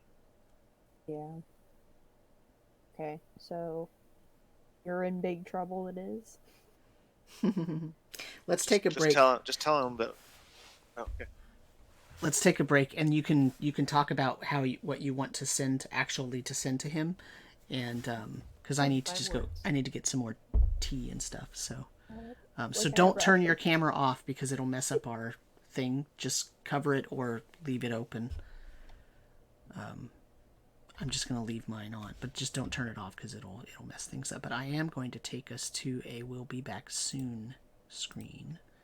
There we go. So now we are not visible.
All right, and we are back, and I think we have audio now. So there we go. Okay, sorry about that. I just needed some more tea, and I think Caro and Matt, you missed it, but when I came back, I said, well, I went and I poured myself some tea, and then I promptly spilled it all over the ground. So that's one of the things that took me so long. So, so what did you decide to do? Are you going to send a sending, or? I think so. Did we get any marvelous ideas during the break? Just tell him. I might as well put the fear in him. Tell him that we're coming for him. He can't run. He can't escape. Maybe it'll make him make a mistake. No place in Kalport is safe for you now. Or your Yeah, family. I'll just send him a quick message and be like, hey, the queen summoned you and you didn't show up. You're running from something. What's going on? I just realized I don't have my dice. Hold on.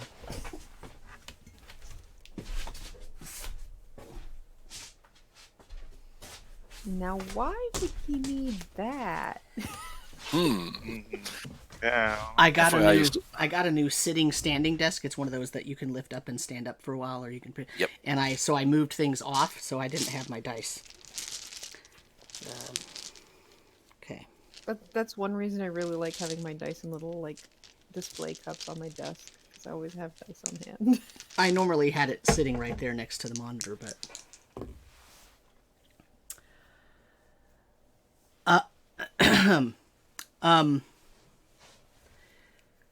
You don't get a response. You don't contact him.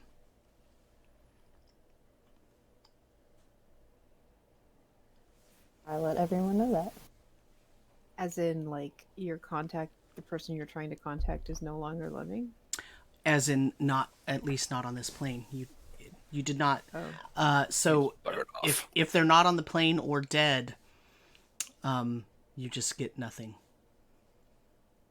Because I don't think it tells you whether they're dead or not. All you know is that they're not. Their consciousness is not available for you to contact on this plane right now. This number is not in service. But Try again later. the number you are trying to reach. Those.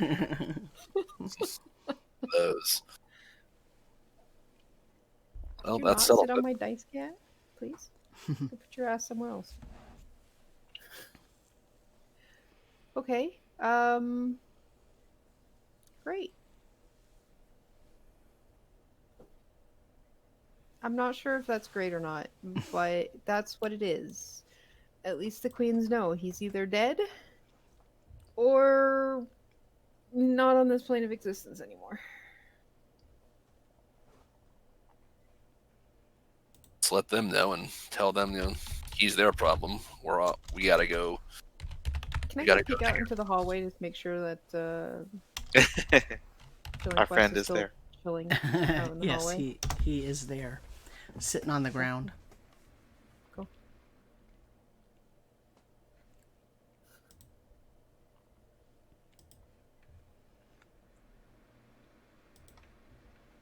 Okay, well, so we know that. Okay, I have a question. Yes.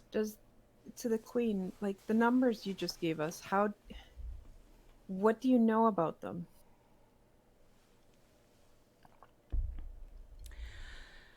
All I know is that I was told from the earliest ages that when the time came, that those are the numbers that would be needed.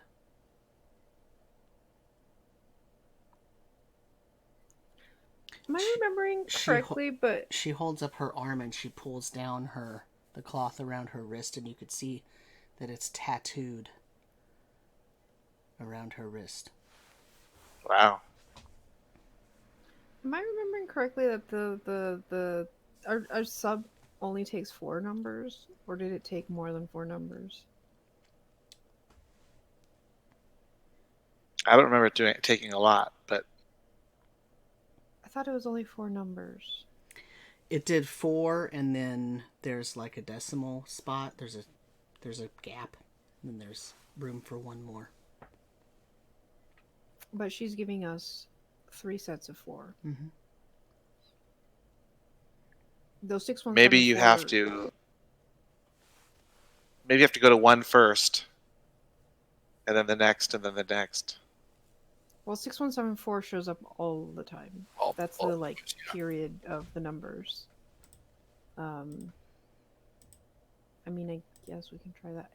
The ones we, because if I remember correctly, when we went to the Darkport, it said 1569, right? I believe so. Yes, I believe that's what it was.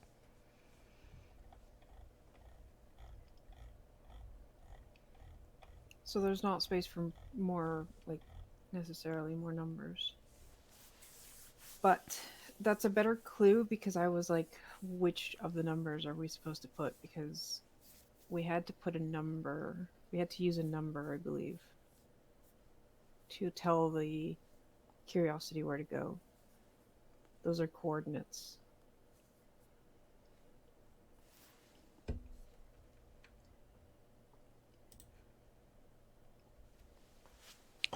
Your Majesty, what is the Soul Spire? What do you know of it?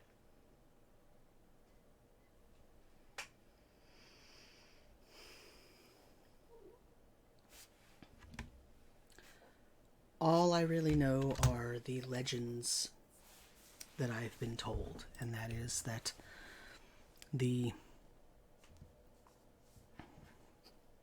my namesake, the Queen of Souls, controlled at some point the Soul Spire because she was looking to get her children back. And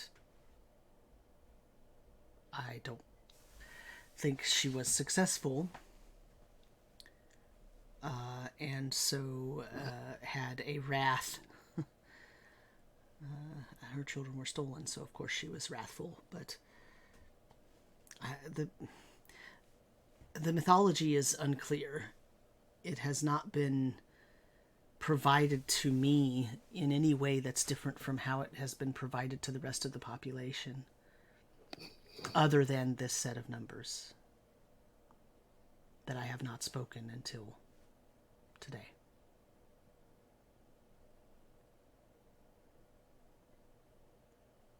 But the Queen of Souls is the Queen of Souls because at some point she controlled the Soul Spire. And at some point the Soul Spire is where all souls are.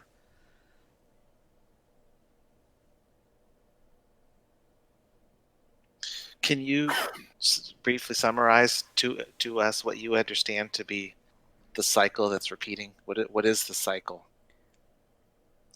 How did it play out in the past? The cycle is well known. Someone rises up and is a good leader, becomes corrupted, and falls from grace, so to speak, and then bad things begin to happen, and a savior comes along, and that savior is ignored, and then catastrophe occurs. After the aftermath, a new leader rises up who is a benevolent, benign, good leader, and after a while they get corrupted, and so on and so on. That's the cycle. Where in the cycle do you believe we are right now?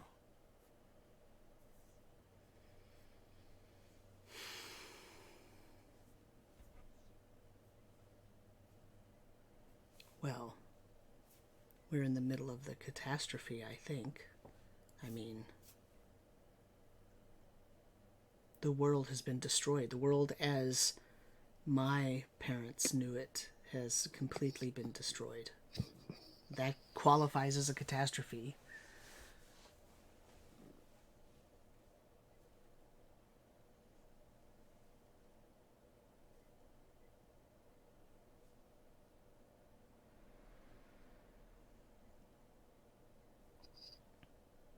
The question is, when the original Delencia became the Queen of Souls, Was she the corrupted leader, or was she resolving the catastrophe? Out of curiosity, is there anybody significant in your kingdom with named Ian Tarsus right now? No, that name is not allowed.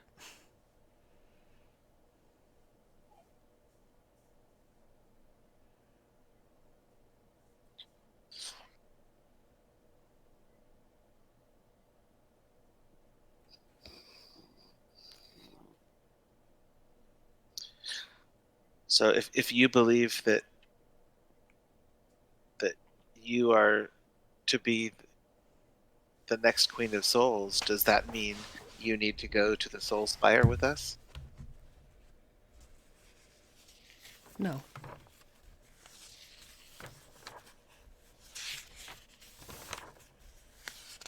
Why do I need to go to the Soul Spire?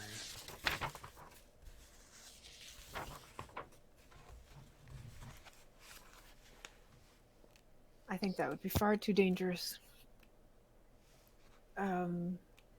Even if she did have to take over some kind of throne at the Soul Spire, that would happen after all this is solved. However, that kind of reminds me, didn't we contact or ask questions of the Raven Queen in regards to the Soul Spire and the souls? Yeah.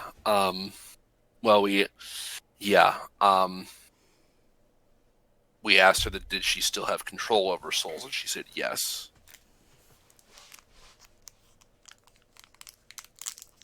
There was 3 questions we asked of her. We asked her, If was she being held captive? She said no. Was she being controlled by Laralac? No. Did she send Blacksley to us? No.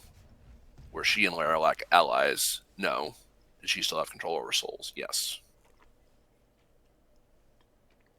Okay.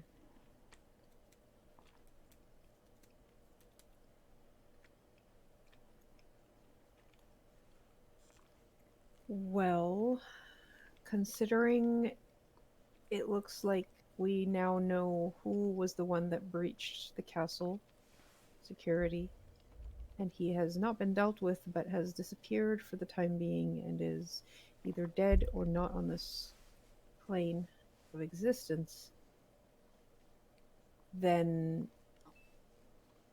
you can reestablish the protection of the wards and work towards making sure Kalport is as secure as possible while we go to the Soul Spire and repair the leak that has caused the sinking.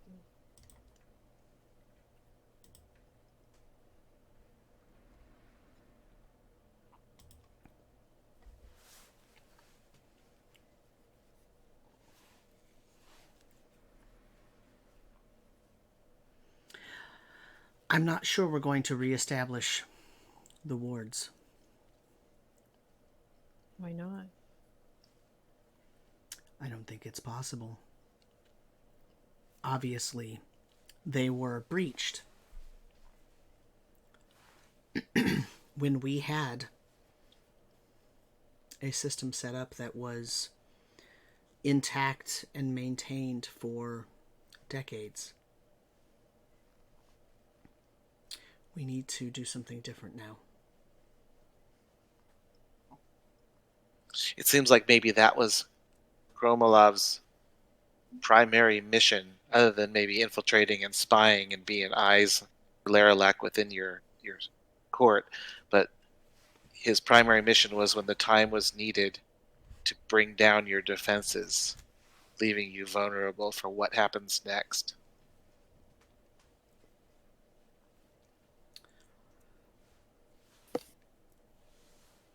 The question then becomes, what is happening next? Well, according to Well, you, there's Laralac's going to army is be- going somewhere. Exactly. According to you, I'm going to have an undead army of sea creatures at my doorstep.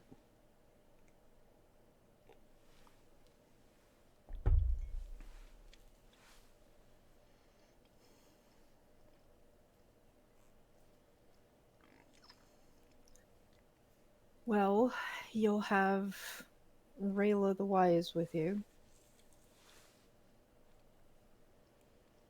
And while we could be of service against it, I think our services are better used by stopping his access to the souls and repairing the problems that cause the sinking.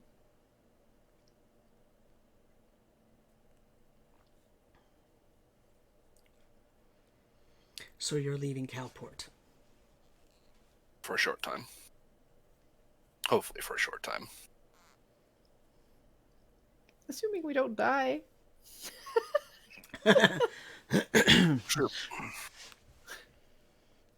No, I think it is. I think it's time for us to act and try to do something to strike out at the enemy and try to reverse some of the damage that's been done.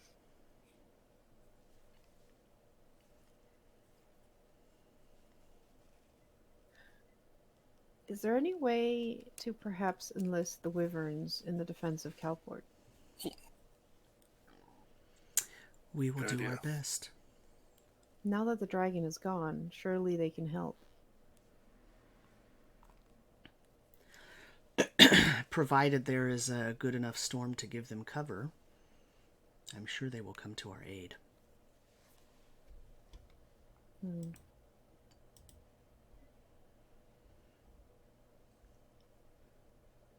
Well, I suppose we can always count. You can always try sending us a message. Should help be needed. Try to return as fast as we can. You're going to be near the Soul Spire, though. Yeah, I'm not sure if a sending is going to work, but it's worth a try. I'll have to have Hubertus look into whether that's a good idea.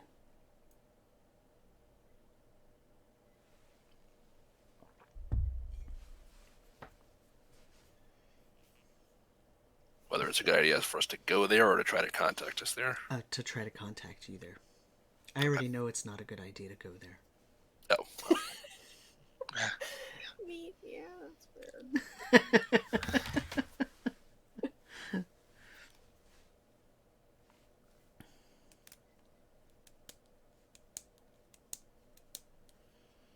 Okay. We have preparations to make. Yeah. What are you going to do? What kind of preparations? How Well, are the you? Curiosity's back on our ship, Yeah, we need to get back there. so we do need to go back to the Curiosity, and I believe some people need to say stuff to their family. Goodbye to their fathers. Yeah. I think I gotta Again. get my dad out of quarantine, honestly.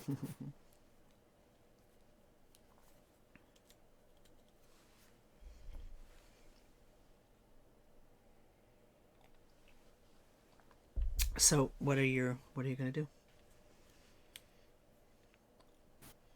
What's your plan of I action? definitely want to get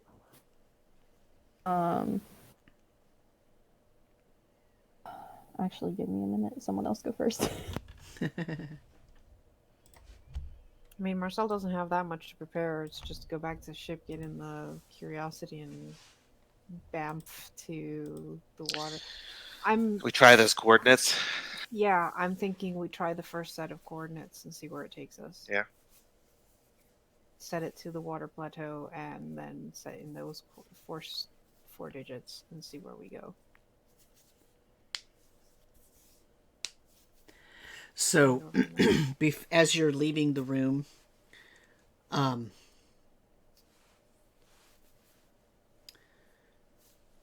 Blacksley stands up. Finally! I've been waiting out here for hours while you've been inside enjoying a cocktail party. There was no food. I would have told you. Did you find out anything good?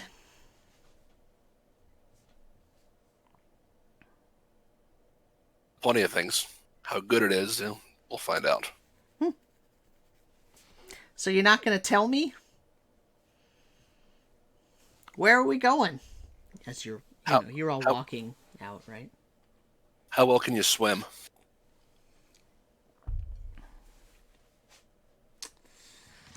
Yeah, we think we're gonna have to go to the Blue Plateau. Oh. Should have known. Why are we going there? Well, when there's a leak in your water container, you have to fix it sometimes by getting inside the container because it's a really big container. And then you got to plug the hole so that it stops leaking. And how are you going to do that? We're Turns gonna out stuff you in the crack. Eh. I've been asking you for days what my task is, and now you're gonna tell me that's my task is to fold up and fill up a hole. I have a feeling. No, maybe you'll have some insight we don't. I think your task is going to come after that. Because it's after plugging that things are going to get weird. No, Khonnos is probably the one that's going to be in charge of plugging that hole. seems I've had the missing piece of it for some time. Oh, Tap really? was out of his trident. Yeah.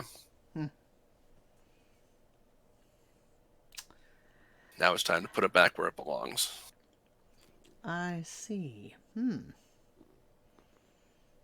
Interesting. And then what? Well, that'll at least stop things from getting worse here. Still have some other Yeah. other small I matters. guess it depends on what happens. Yeah. We're in kind of uncharted territory here. I see. What are you going to do with me? Am I going with you? Yes. You're not going to let me stay and protect Rayla? No. I mean, I did kill that guy. Again. It's true. Yeah. Pretty thoroughly. That was good. I mean, he was going there to do harm to Rayla, so you defended her. Well, the kingdom now knows that Rayla is important enough that the enemy is sending assassins after her, so I'm sure she'll be under quite a lot of protection from the Kalport people. We won't. So you gotta keep our backs, Make sure no one backstabs us. Fine. I don't think that's my task either. No, I think don't worry about it. Your task will become clear when it becomes clear. Great, that's helpful. Thanks. Well, what would you rather? Hey, we're operating in the dark here too. It's not like we have any. Oh, are we going to Yeah. Darkport too? All right, back to my hometown. Been there, done that. Oh, Probably not. fine. Least you could do is give me a ride home. Not till your task is done. All right, well, when do we leave? Right now? Let's go. We need to prepare. We probably want to go down now to the ship, and we'll depart on in the morning. We gonna So put the that- book back in the library? I was thinking of that. It might be for the best. He looks. I mean, we don't want it to fall into enemy hands, that's for sure. Yeah, but if we're gonna be, fighting the enemy, then maybe having it on us isn't great. I mean, there's two options. We either give it to the library or we give it to the queens. Well, it found its way to us for a reason. I mean, Yeah, but we've gotten it's answers. been useful. It's been very useful so far. And I don't think we should abuse it. Lest That we and if complete it. Yeah, if we put it back, at least we know where it is. Like, we can probably access it if we put it back in the library with the key, and we have the key. Right?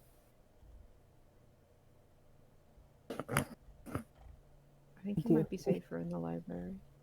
I think it would be. At least until we get back, and then we Ah. take it back. But I don't. I hate to see it go. It's so useful. I know, but it's also covered in flesh. It's useful. It's so useful. We haven't dared touch it since we got it. Not directly. Yeah. Like, it takes a long time to use. I don't think we're gonna have a lot of downtime to like sit and write it and then translate it and then like maybe we can put a question in it, put it back, safekeeping, and then when we get back we can check the answer. But it can be stolen again. You don't think it's safer and hard to We have care the key. if it's back in the library? But if we have the Yep. key and we take it with us, then how will they take it? Yeah, and then we can also like tell the queens like, hey, we had the book of proofs. I don't know if we really want to say that, but it's back, so it needs to be guarded. Like, we can say that Laralac, one of the things that Laralac needs is the book of proofs, right? Because he had that laundry list of stuff that he needed. Yeah, You can make just sure it's tell the protected. queens, hey, make sure it's extra protected, and then they can send someone up there to protect it. They're on high alert anyway, so they should probably be scoping that area out too, Wow. because that's kind of where things have been happening. I will also point out that it is very likely we will have to return to the library, because if the second part of the, thing we need to do requires us going into a certain place, then that gate's in the library. Mm-hmm.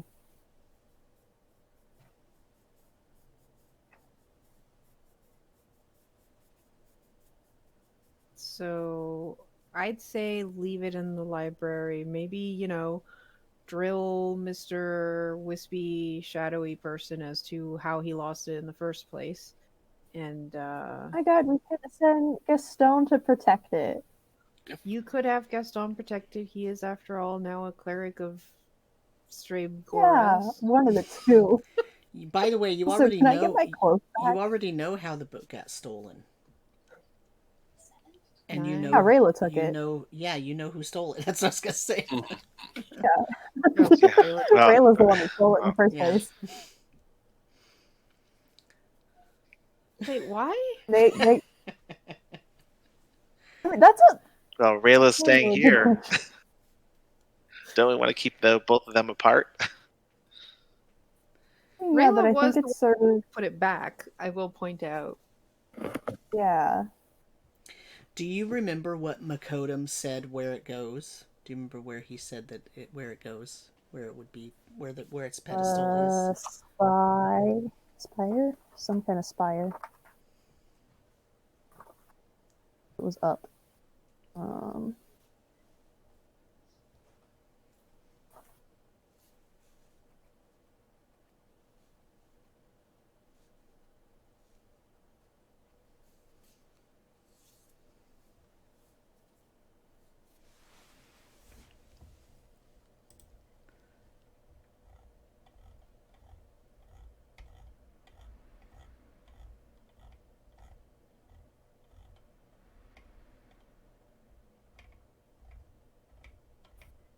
I don't think I actually wrote that down.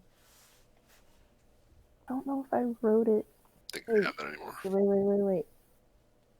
Ah, where is it? I can tell you if you don't want to keep looking. Yeah, just tell me. It's gonna take too long to find. He told you that probably its spot is in the Spire Room of the library. Yeah. What do you think's in the Spire Room?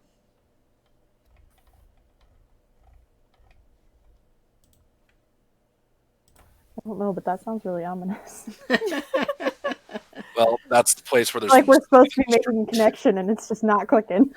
that's supposed to be the place in the library where there's just the most protection in general. So if you want something not stolen, that's the best place to put it. You don't have it. You don't think it has any connection to the Soul Spire, do you?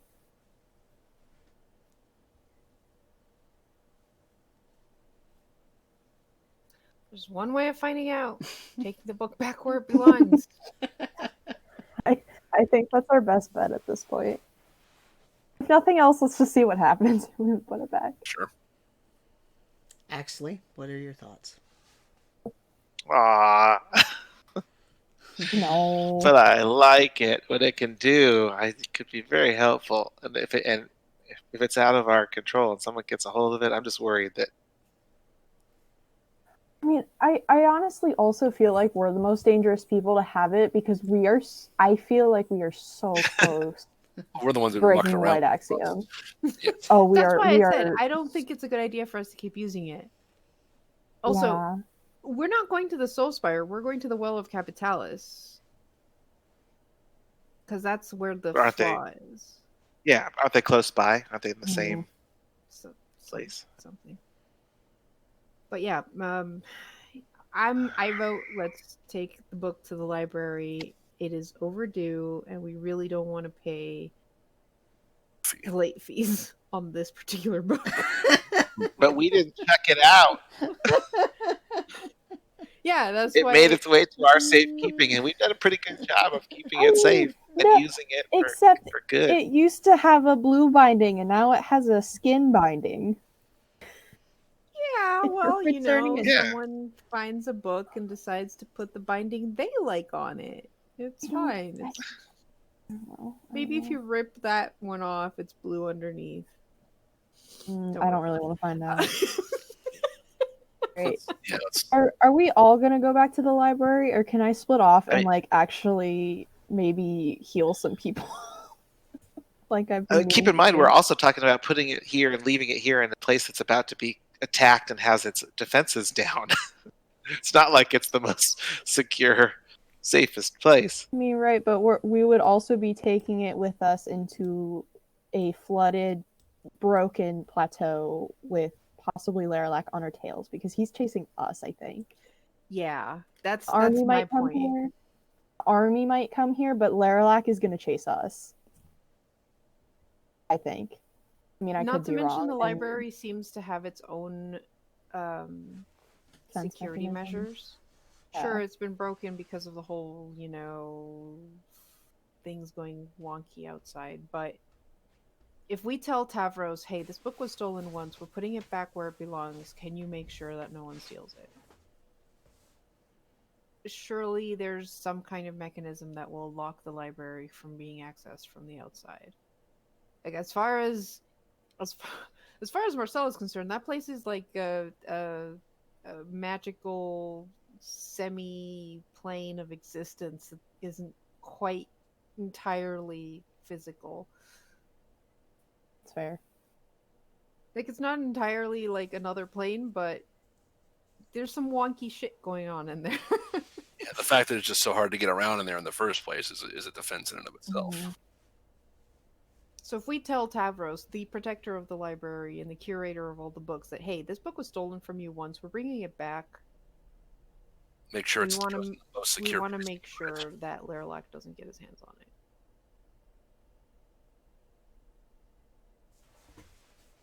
Ideally, Also, we won't maybe be too long.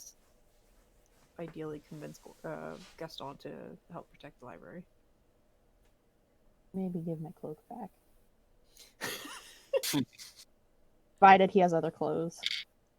So we could go find Gaston, and see if we can enlist him for help, and then go to the Spire and put the book back.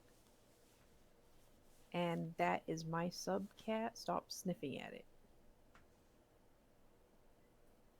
I was also gonna ask, like, are we doing this all together, or can I break off and like actually go heal some people that are dying? With what money? Are you actually going to spend the money of the church to heal a handful of people? Why not? Yeah. That's the plan. Okay. Also, might steal a diamond or two for us because I have a bad feeling about this. So you're I gonna have two requests of them for us. If they say no, fine. But then I'd also want like a diamond for them to see what's gonna happen if I heal Lucanius. If he's still alive, he might not be at this point, but I'm gonna try. So you're I'd gonna like to try. you're gonna split the party and let them run free around the library that one of you believes is an interdimensional place. No, I don't really like it, but I feel like I need to get my dad out of quarantine. I feel like if we can get like Sharkface and his crew out and like about, they can help defend. Yeah, We same gotta with- get same them with out of Hokka. that. Same with Hokka. Yeah. Yeah, like we gotta get them out first. Right. We've got, the makings of some kind of army. They're just all shut up in quarantine. So the longer they're trapped there, they can't do anything. Okay. So Emmeryn, you're gonna go by yourself. You're not gonna take Rayla with you. I would probably take her with me. And you're not gonna take She any wanted of the to other go. party members. Well, that's kind of what I'm asking. Do we want to split the party, or do we all want to go to the library, and then are you guys okay with me? Or do we want to break it up so that we can just go? Because it might take a while because I might need some more spell slots. Depending. But I have no idea what's going to happen. So it's kind of up in the air. Well, it should be a pretty we go to the library quick together. trip, right? Do that as quickly as possible. We may need your help. Okay. At the very least, we may need your help to convince, Gaston. Sure. Then go to see your father and heal, or try to heal one person. See what happens, and then we can make a decision if more needs to be done there or not. Then we can go back to the ship to take our rest. Yeah, I think that's probably a good plan. Because if I can heal one person and like the weird glowy stuff happens and a lot more people are healed, I can send a message back to my mom and be like, hey, I don't need any more supplies, hold off. Or if I do need more supplies, I can send a message to her and be like, okay, I need X number of XYZ or whatever. That way we're not like running back and forth between places. Okay. That is a good point. Like, what time of day is it? Well, so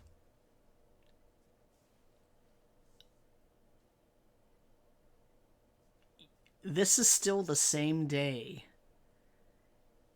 that you did the test of veracity with Hubertus in the morning. So it's been several hours. And the second time you went to see Hubertus, he was, you had dinner. So it's probably like, remember he had that big Fred Flintstone steak? It's probably, in Late the in the day evening. at this point. Yeah, it's in the evening at some point. So the question is, are you going to go to the library now, or are you going to rest? Just save it for the morning. I don't know, Okay, because knowing that, let's switch things up then. Let's go do the healing thing first. Do you see what happens when you cast Revivify? We take our long rest on the ship, and we go to the library first thing tomorrow.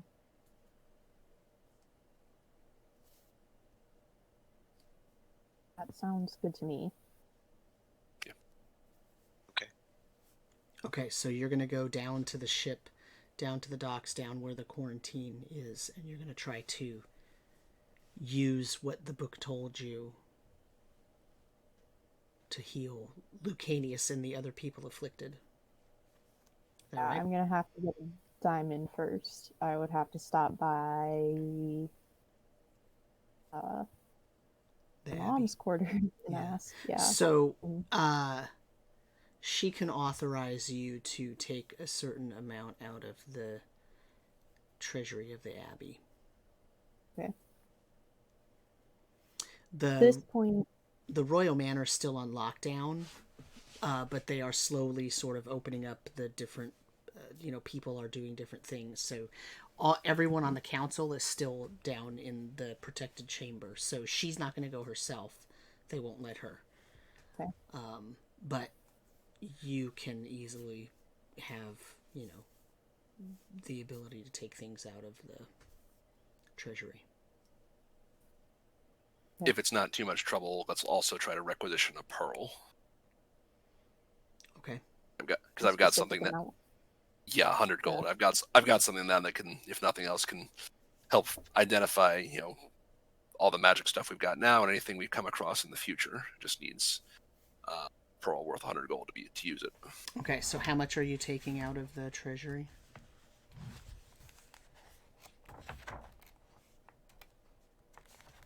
It's 300 in diamonds for each use of a revivify, right?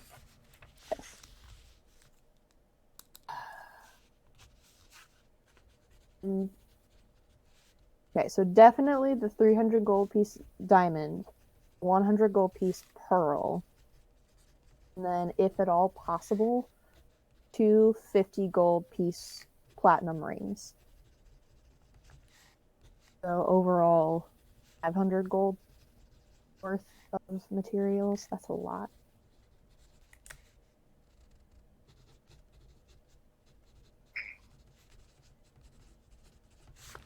Okay. I don't think you'll have a problem finding those 4 things in the Abbey Treasury. Okay. As long as we have that stuff, I'm gonna beeline it for the area where I know everyone's quarantined. Is And everyone on the going way, with her?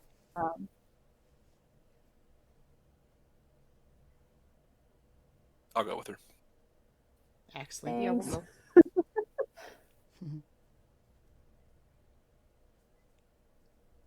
Axley, are you Axley, going you to go? coming? Yeah. Okay. So Good, you're... because on the way, Mhm. yeah, real quick, on the way, I turn to Axley and I go, hey, don't think too much about this, but I hand him one of the rings. And One of what? I got 2 platinum rings, and I'm wearing one.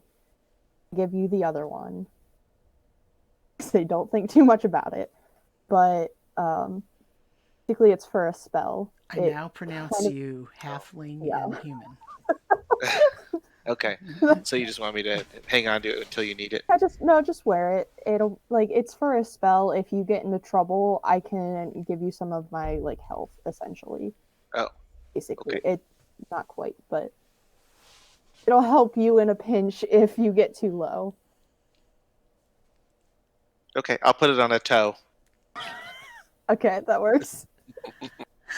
Sure. And then we keep walking. Blacksley says, "Where's mine?" Didn't want to take too much out. I couldn't take 3 rings. I see how it is. Fine, fine. As you all get down towards the dock area, you see in the harbor 10 ships. They are floating next to each other, and some of them are moving into different formations. And this is quite surprising because it seems rather quick, but it's happening. When you get down to the quarantine area, there is the boat that the Hokka Sharkface's ship that the Hokka piloted in is there. None of the other ships are there. Your ship is on the other side because it wasn't quarantined, but in where the area was quarantined, there were several ships in there. Those are part of the formation that is out in the water now. And walking around on the deck of Sharkface's ship, you see a figure that you recognize, and you actually hear the voice first barking orders at people on the deck before you see the person, and you recognize it as Sabatine. Excuse me, what? Sabatine is walking around on the deck of Sharkface's ship giving orders to people. And there are a bunch of human sailors running around following her orders. There's also a lot of activity on the docks themselves, people boxing up provisions and equipment. And Sharkface is directing a bunch of different things around. He's in his human form now, but you recognize him.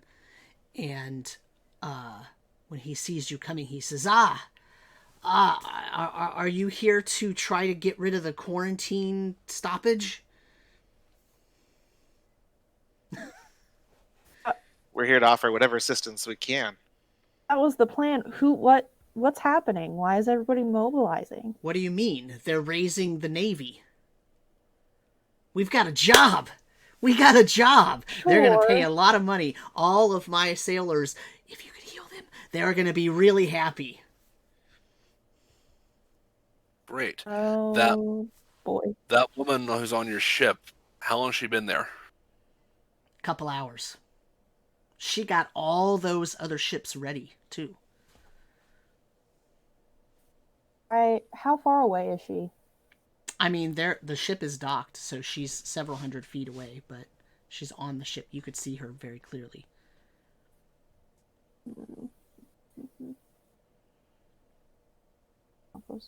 Are you going to heal the quarantine house is over there? They let everyone else out of quarantine.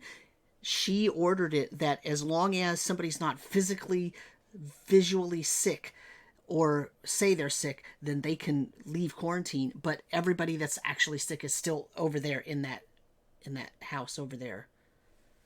And he points to a house That's what we're like here a big for. barn. That is what we came to do. Yeah. That's what we came to do. Sharkface, we saw that lady dead. Like, What? not but 3 hours ago. What? Yeah, her body she was gone. She's obviously don't not know if dead. Well, I don't know if that's actually her, is the issue. I'm just saying be on your toes. Everywhere you go, Not you have a dead. conspiracy. Everywhere. You're not wrong. But I promise this was a thing that happened. Actually, can you see that woman through your monocle? Yeah, Does she can still you- look the same? Yeah, she. Can I see anything different about her? Nope. Okay. She looks normal to me. Oy. Well, I don't know. Just be on your toes. I'm making my way to Sabatine. Okay. He's swimming out there. No, that's the one ship that's still being docked. Oh, it's because still they're- anchored in the harbor, They're okay. loading stuff. Marcel, do you want us to go with you, or are you gonna? What's the plan? Why? What are you gonna do? Talk to her, figure out what the fuck is going Yeah, on. what is happening? Should we let other people know? Should we let like the queens know, or maybe like Tobis? Yeah, maybe. Well, let's find out what's going on so that you don't have to send like 2 Talk to messages. Yeah. Okay. Sorry. I'm All right, just talking to her going wouldn't up hurt. The ship plank towards her. All right, I guess I'll follow for now because I don't really want to leave everybody alone while I. I probably at some point like got to the like plank going up, looked back at you guys, and was like, "Why are you still gawking? Let's go ask her what's going on." All right. Alright. Hold on.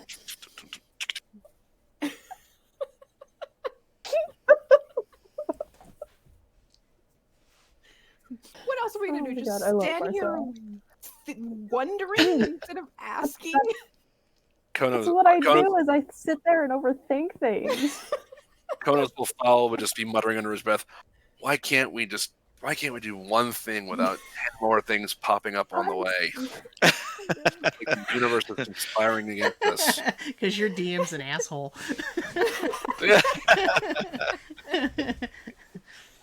The main character. So what's happening? You're like basically What? running up the gangplank to the Yeah, deck. We're yeah, all we're- following Marcel. Okay, I'm and just walking up to Sabatine, hailing her, being like, "Hey, Sabatine! Been a while." nice to see you again. How are you? Even better. Are you here to help load the ship? Look, we have a fleet being born over here. I'm very I see proud of that. it. I have gotten all of the merchants to agree to lend their ships and supplies and some of their workers so that we can have the best navy. I Once I understand get up there's a close large and like threat don't coming. have to, talk loud Mm-hmm. so other people hear. There's, were you on duty at the castle with the ward protection? Yes, I was. Okay. Why aren't Anything- you anymore? What? Why aren't you there anymore? My shift is over. Did anything unusual happen during your shift? You know very well what happened. You died. I have a benefactor, though. A what? A benefactor. Brought me back to And- life. Hold up. If you were brought back to life and the council was called, why didn't you go to the council? I already had spoken to the queens and told them I was tasked with raising the navy. They agreed it was a good idea, since the wards are now breached. I was not told any of this. Hey, Emmeryn, you want to Uh-huh. double check her story? Sure. Sabatine, do you mind if we double check your story What do you mean, double check?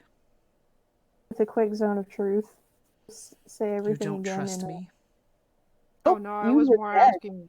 I was more saying, send a message to the were queens and dead. tell them, ask them if they knew that Sabatine is now alive again. Oh, I mean, we can do that too. Who is Emmeryn's this? like, darn. We have Don't we mind me have asking. options. Who is this benefactor of yours? Who's a benefactor? Well, I was asked to not disclose that information.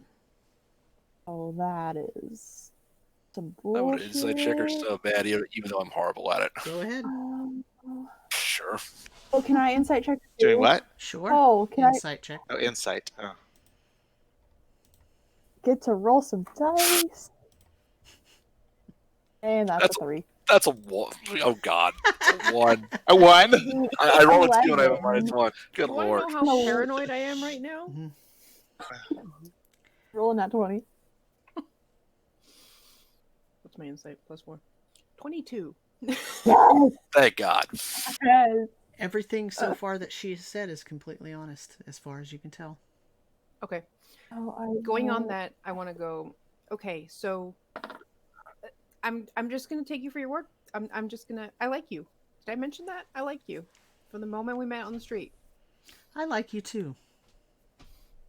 What happened I liked before you too. died? Who Yeah. killed you? What happened? I'd rather not talk about this on the deck of the ship. I have a job to do, and we don't have very much time.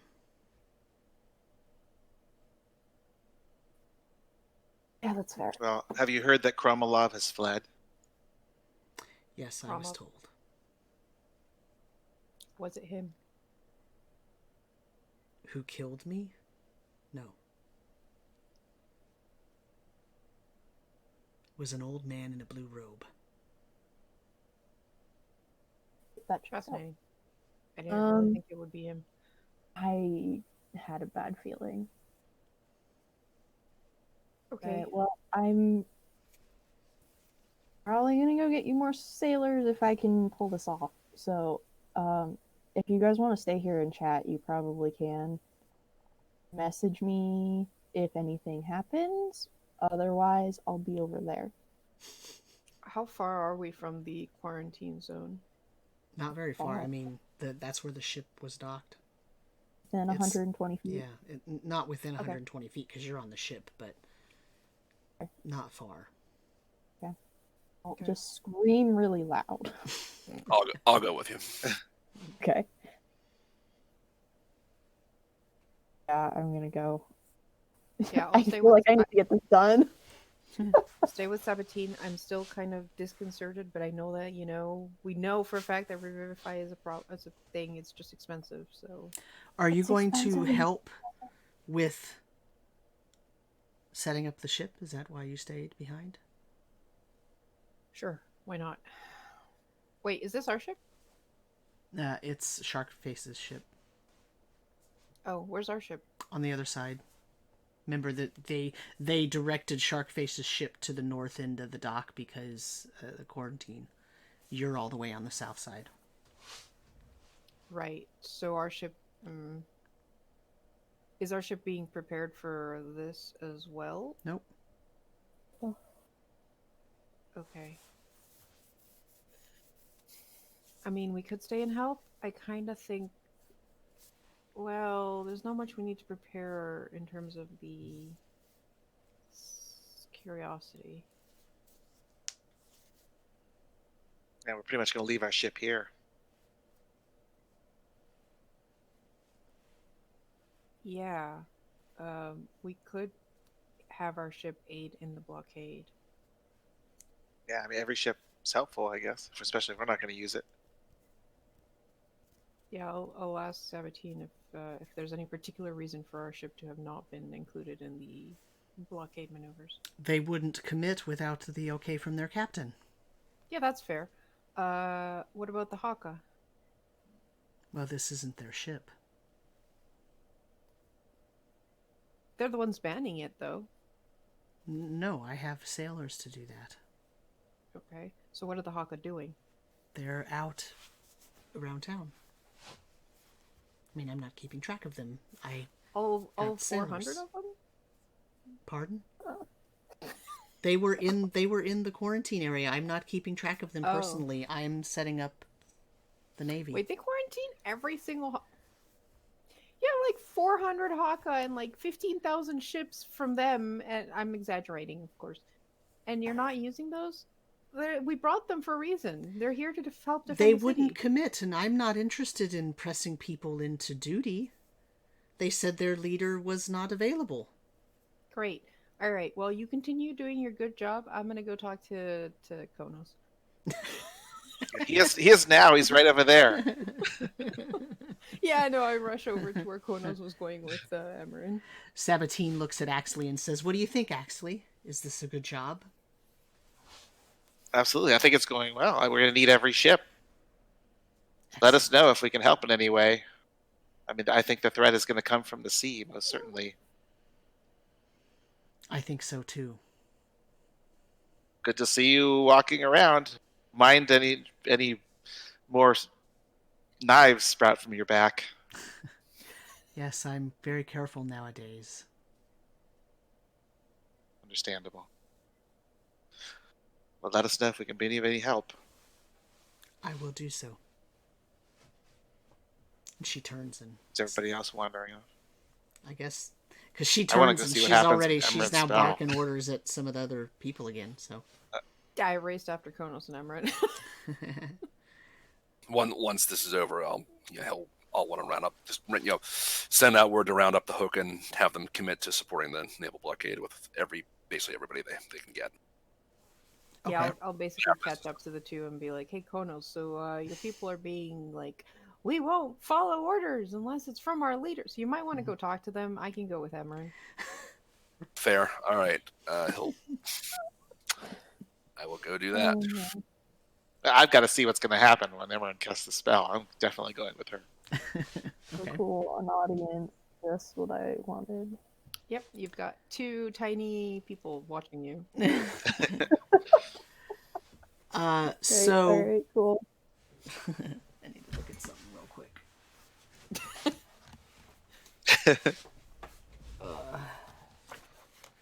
I'll be standing over here in the corner with my finger in my ears right before you cast it. It's fair. Honestly. It's fair. They might explode for all I know, like, honestly. It'll be a throwback when I used to, like, explode everything onto everyone. Oh, good times. Remember when we were just battling giant crabs? Yeah, when life was so simple back then. Life was so simple. There's crabs attacking the city. Let's just kill them, and then everything will be fine. There's no, like, interplanal travel or, like, tears and, like... Flooding. We were just gonna go treasure hunting. Honestly, though, can we still do that? Just ditch this all. Let's just go treasure hunting. There's still that one location where I nearly drowned that we might find some treasure. So I good mean- luck locating it now that everything is spread out. I mean, more. yeah, we might need to fix that first. Okay, so Location.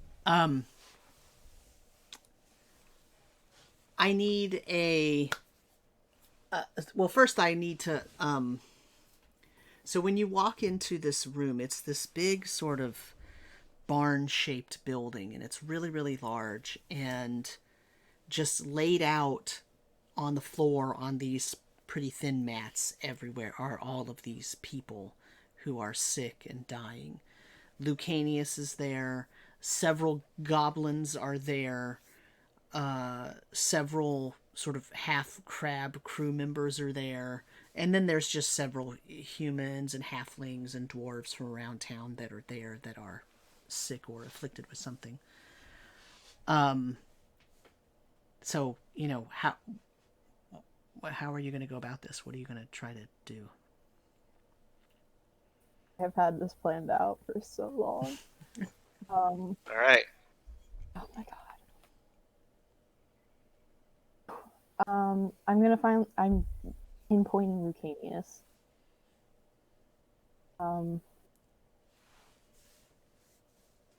Is he conscious? Yeah. He looks slightly worse than the last time you saw him, but not substantially so. I'm like actually nervous right now. So yeah, I kneel down next to Lucanius and just, hey Lucanius, I don't know if you remember me, but my name is Emmeryn. I'm gonna try something that hopefully helps you. Okay? He nods. Take out the diamond, and before I do anything, I just kind of close my eyes and hold my symbol holding the diamond. I send up a small prayer to Goras and just be like, please just let this work. And hold out the diamond like above his chest, and I kind of like spin it so that it like floats. And as it's floating, I have my eyes closed and my hands out, and I'm thinking of the spell, thinking of the revivify spell, and like then trying to channel that necromantic energy, also keeping in mind a very like a divine energy, kind of trying to intertwine both of them and like kind of focusing on both at the same time. And I will cast revivify at 6th level.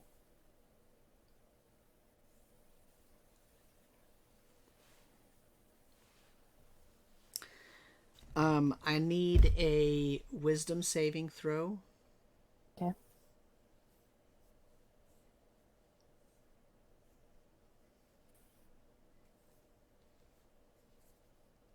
Natural 1. I have a +8, but it's a natural 1. I'm not using this dice anymore. I'm so mad. I need wisdom saving throw. No, sorry, dexterity saving throws from anybody else who's in the room near her. Uh-oh.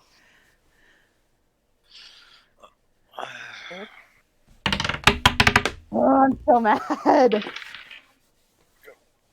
have a +8. Oh, I rolled an 8. 10. Yikes. Oh, man. 21. Dex saving throw is a plus. I get a for dex saving throw. I get a +5, so I got 13 total. Okay. What did Khonnos get? 10. Okay. So Emmeryn has her eyes closed, so she doesn't see this. But the diamond, as it's spinning, it starts glowing. And at first it's spinning really evenly, and its glow is sort of spreading out and emanating from the diamond in a equal and consistent sort of circular spherical pattern. And then as she's reciting the spell, whatever the components are, the diamond starts wobbling a little bit. It's no longer spinning like a perfect top. And the emanations coming off of the diamond start fluctuating as the diamond is moving. And they start going off in sort of random everywhere directions. And along with the yellowish light, it's kind of a yellowish blue light. Along with that, there's every so often there's a sort of burst of purple that just sort of comes out. And then the diamond explodes. And Khonnos, what was your saving throw? 10. Okay. 10. Emmeryn, did you roll a save? Oh, A dexterity no. save? Yeah.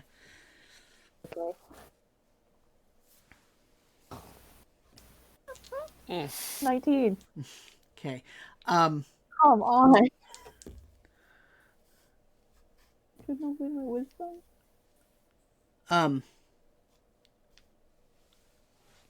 Khonnos, you take 39 radiant damage.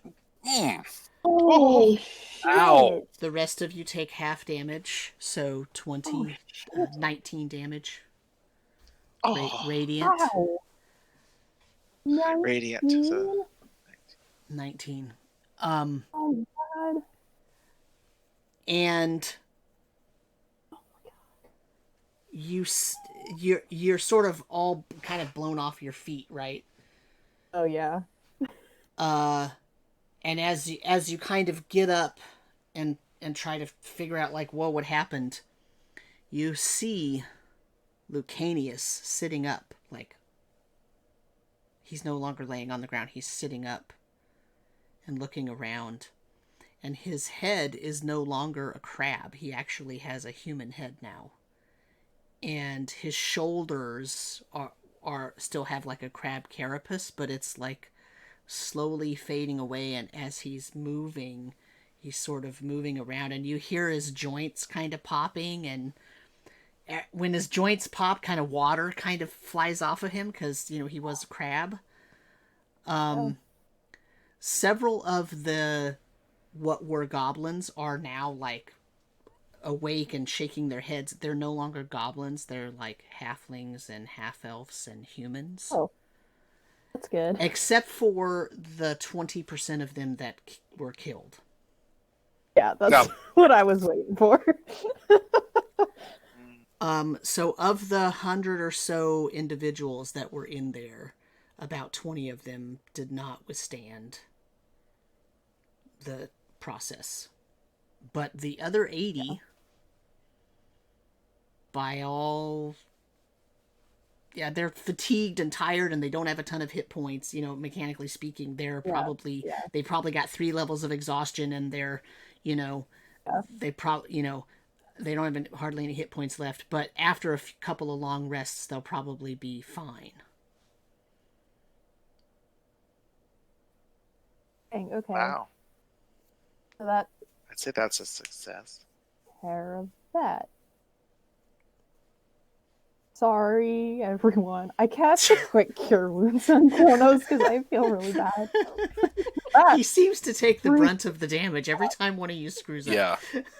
Honestly, though, he really does, and I appreciate that. I think the 2 small ones were just more protected by the like whatever beds or whatever. To be fair, I think Marcel was already kind of ready for it, because as soon as she started casting, in my brain I was going like counterspell. here's the one ironic thing. There's an invocation I could have taken, and I'm going to next time I get the chance. That basically says whenever I get healing, it's just automatically maximized instead of rolling dice. Oh. That just got bumped to the top of the list. Fair. 21 points back to Khonnos. Nice. Thank you. Sorry, buddy. Marcel just gets up from where he was like hiding. Goes, "Do your spells always explode like that?" What I mean, what happened? they honestly have been going haywire lately because it's either like a really great thing and there's like a giant fog that heals everybody, or they explode. Like, there's no in between. Generally, no. Like, it's just been since we've been here. I guess. Well, Sharkface is going to be very happy. Yeah, I guess. Yeah, in fact, he runs in the door because he heard the explosion. Union.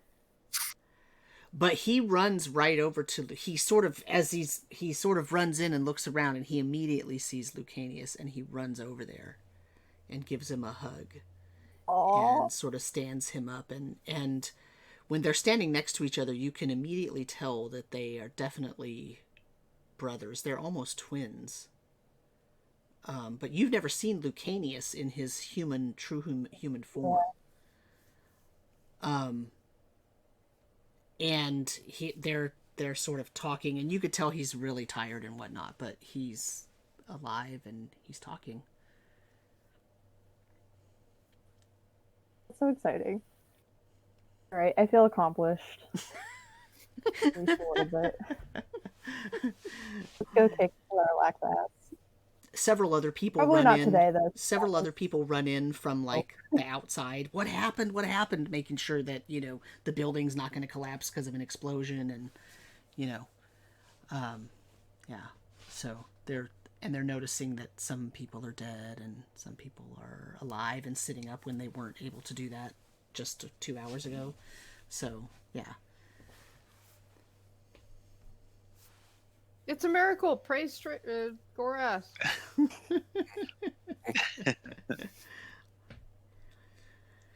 So what now? Yeah, with that, when Marcel says that, I'm like, yeah, and then I run. I'm out. Oh god. I don't want this again. She doesn't like to stick around for the applause afterwards. Khonnos, are you going to talk to the Hokka? Yeah, now that this is over, I will try to start rounding them up. Okay. I mean, it's really easy. Word starts getting around that you're back down in that area, and they start, coming around. So once they're all assembled, he'll address them and say, we glad to see that you all have been released from quarantine and that there are no ill effects. We now have a great task to complete here. There is a great naval blockade being set up to help defend this city. I want all of you to make your vessels ready and to join in this blockade. An army is making its way here, and every effort will be needed to repel it. One of the ones that understands. Remember, there's Jubo, Stet, and Taga. Right, yeah, so this is all through an interpreter. Yeah, and so Taga is the one who had his tongue cut out in the temple. But Jubo and Stet are there. The three of them are there, but Taga can't say anything. So Jubo and Stet are there telling one of the other elders what you're saying and talking back and forth. And one of them then says to everyone what you were saying. And they, give you basically they have a symbol that, a sort of arm movement that they do. Salute, basically. A salute, kind of, when the Hokka has called them to battle, to prepare for battle, they're all in. So they're immediately, they're basically waiting for you to dismiss them so that they can go run to their ships and Dismissed. Make it so. they basically fly out the doors. They're just going so fast. Probably glad to have some direction at this point. I mean, they've been in quarantine for how long? A few days. Several days, probably, yeah. So, Stet stays behind. How are you? I know it probably wasn't an easy time in all of that. We didn't know where you were. We were delayed at the palace. I'm sorry that we had to keep you waiting for so long, but it took time for us to be able to get to a point where we could get everybody released. He points at your eye. He says, "You're becoming coral."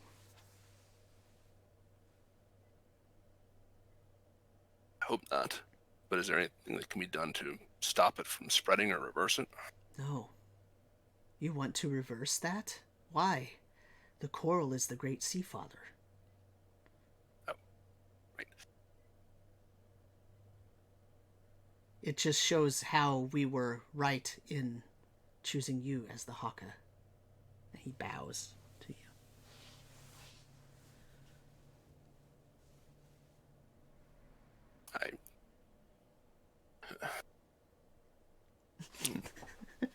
Say, Khonnos is flattered. The Hokka would make a really good early warning force since they're so fast in the water and the boats are so quick. Yeah, they can be like, Remember when we saw the vision of Lairlak's army? There were so many of them moving that they pushed the water ahead of them in a large wave. That would be a thing to look for. yeah. Plus the Hokka can go underwater as well. So they Yeah. can be like, advanced scouts or whatever, early warning system exactly. Yeah. Okay. Who do we coordinate with? Is that Stet asking, or? Yeah.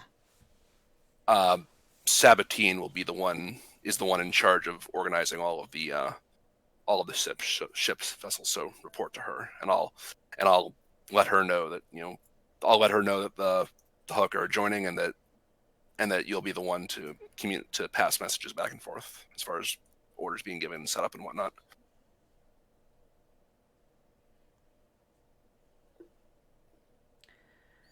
May the great sea father always protect you. And all of you. He turns and goes.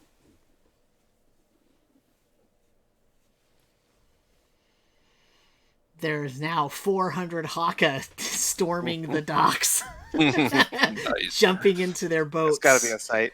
Yeah. Yeah, at first all of the humans and half-elves and whatnot on the docks sort of froze and, shrank back a little bit. And then they're seeing, they're all just kind of jumping in the water and swimming out to ships and prepping and, yeah. So.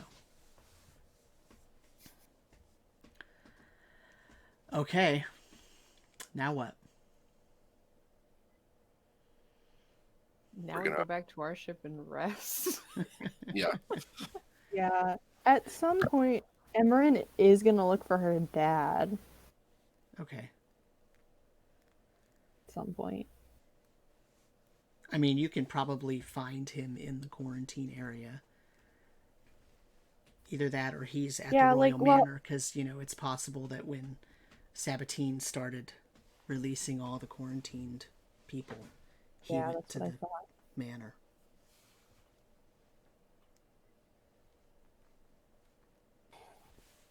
I think I'm gonna take a rest soon, so I'll send a message to him. And just say, "Hi, Dad. Finally got most everybody healed up. Mom's at the castle. We'll be on our ship. Hope you're okay."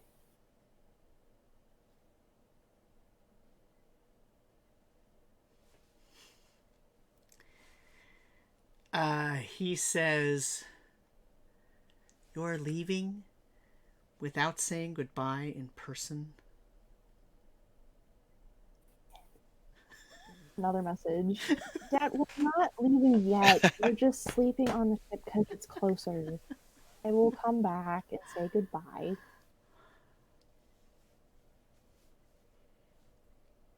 Very well. I will be in the Royal Manor. Okay. I can't say that. I say that out loud. Alright, that is taken care of. Okay. So, long rest on the ship, is that what I'm hearing? Okay. Are you going to tell them to prepare for battle? Yeah. Yeah, I'll let Emmeryn know that these guys were not following orders from 17 because Captain wasn't on board, but we might not be here. You might want to assign someone to be acting captain in your absence. It would be dumb to put Sharkface in charge.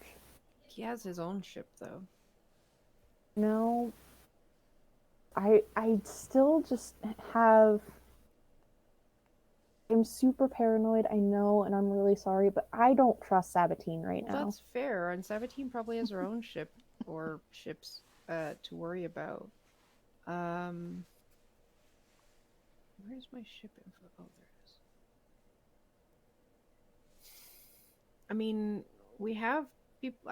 I would just say pick someone from the crew, like the lead of the harpoonists, for example. I thought I had his name. I don't.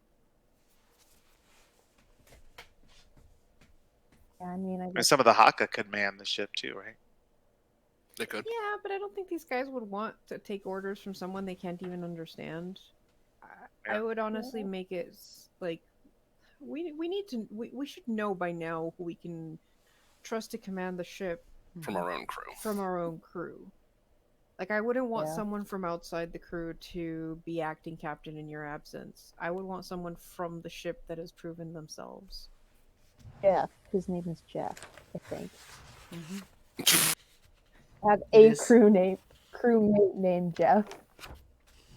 Jeff Grindley. He's That's the one also that he's also the did. one that Khonnos showed his eye to when it was Yep. bad. Mhm. Oh, yeah.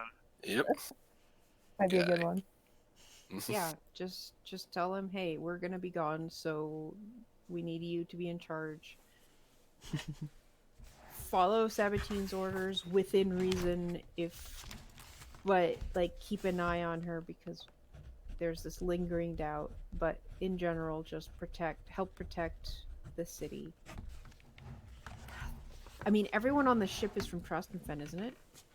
Mm-hmm. Because we got the crew in Trastenfen. Yeah. So it's like, your people, everyone from Trastenfen is now living here. This is our city now, and we have to protect it. And that's your job now, while we're gone. They'll Yeah, say what they okay. said. Also, one other thing, since I don't think we're gonna have time to do this ourselves, myself before we depart. There's a bag of letters that we brought from Trask Finn that needs to be delivered to the Company of the Eastern Sun. The mail. Make sure someone gets it there before you set out, please.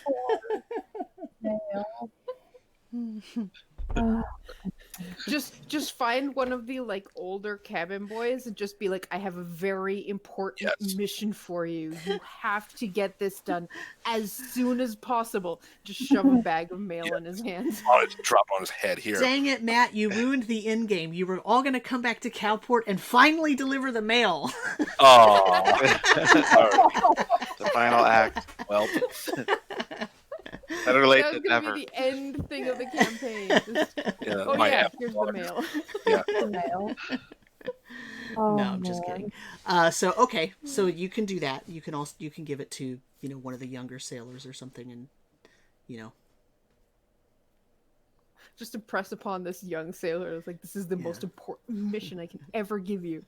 Yeah, like get this done. You'll be promoted to senior cabin boy, there you go. second class. Okay, so that's done. Anything else before the long rest? I don't think Okay. So the night passes with no problem. So everybody has the benefits of a full long rest. That's good. And was the plan to go to the library first thing? Is that what you're? Is that what we're doing? I think so, Yeah. Okay. Well, do we need to prep anything for the journey? I mean, not really. yeah. Only thing I want to do is I do want to go back for another diamond just to have with us. Just in case We Khonnos didn't dies. use. Yeah.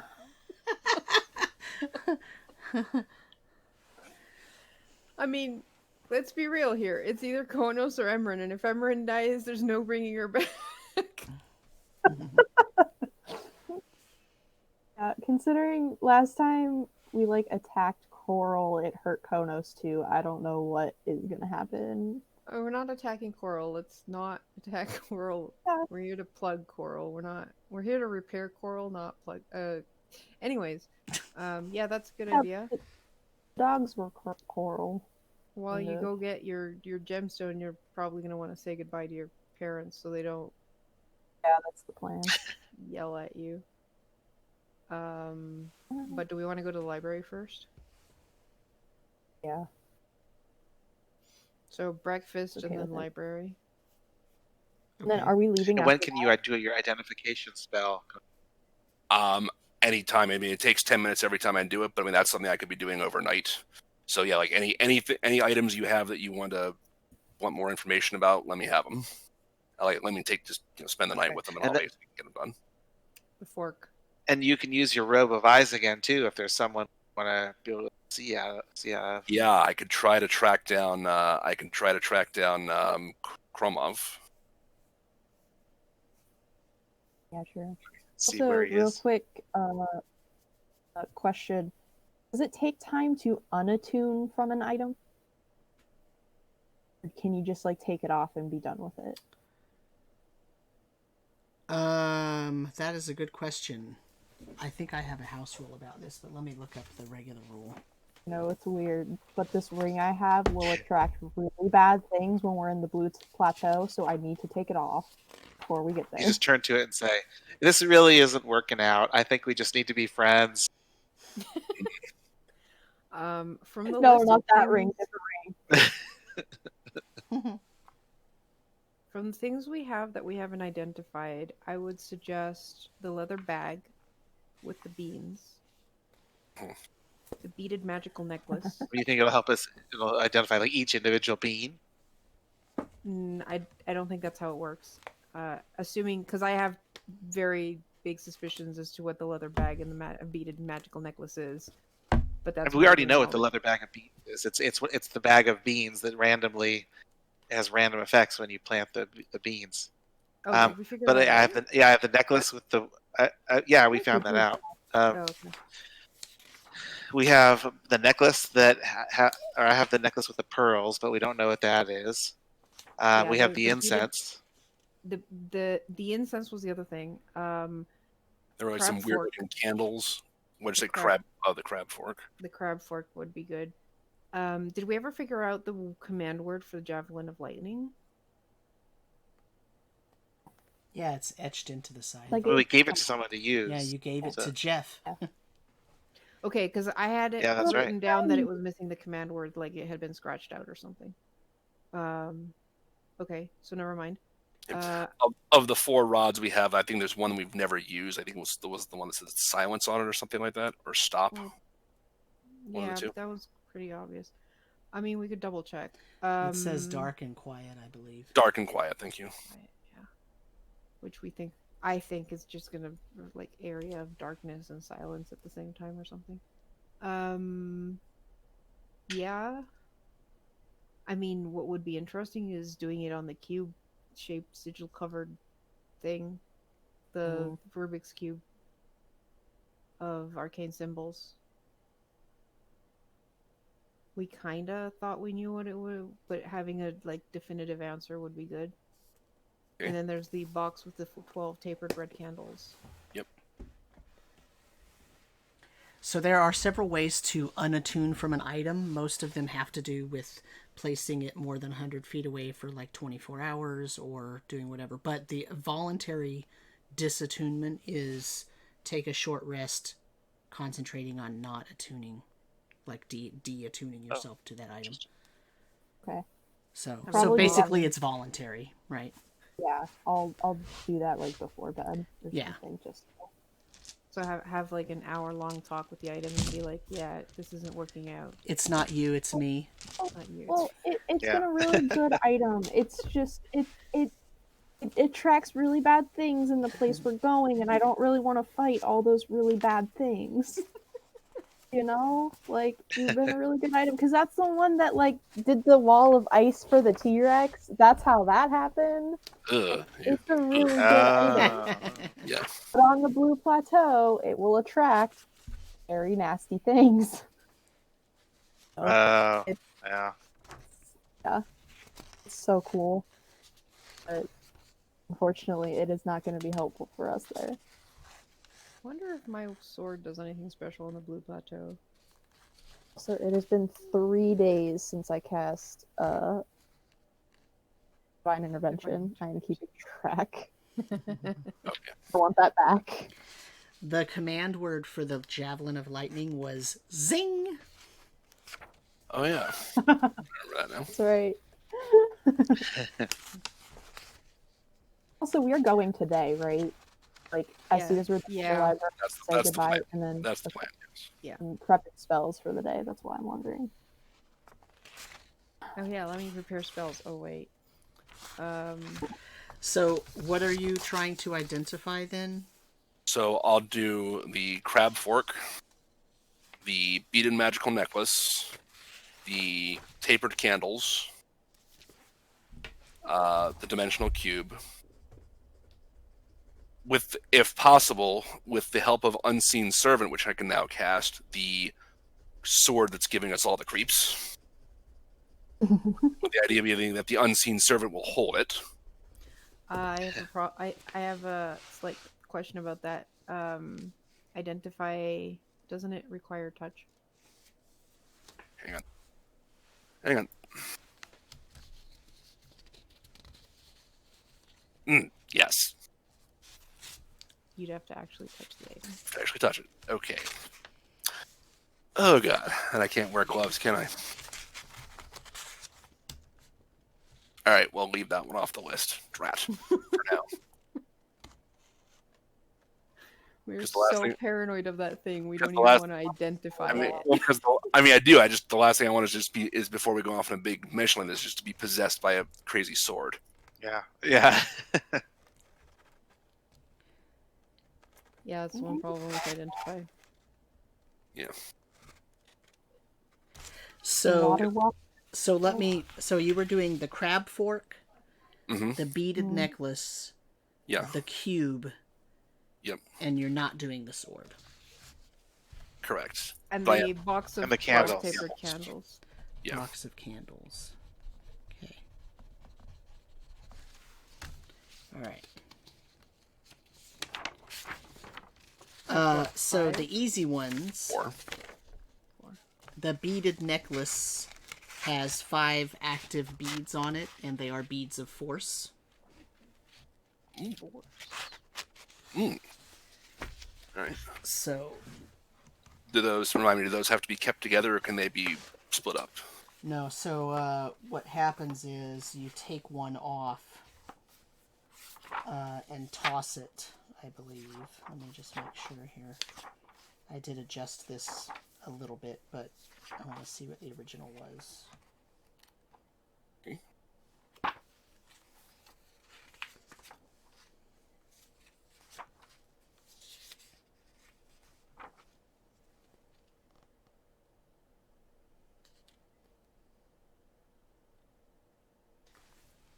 Yeah, so you can separate them. You pull one off the necklace, and basically, when you pull it off the necklace, you're basically activating it. So you use an action to throw it, and it explodes on impact. The bead itself is destroyed, and everything in a 10-foot radius makes a dex save or takes 7d4 force damage. They are powerful. Sounds like fun. Yep. Oh, they are. We got some of those in when we were playing Salt Marsh. Those were fun to use. What's the dex save? Because that's going to be from the item, right? DC 15. Okay. Just so we have that on hand. And then what happens is a sphere of transparent force encloses the area, and any creature that failed the save and is completely within the area is trapped inside the sphere. If they succeeded on the save or are partially in the area, they're pushed out of it.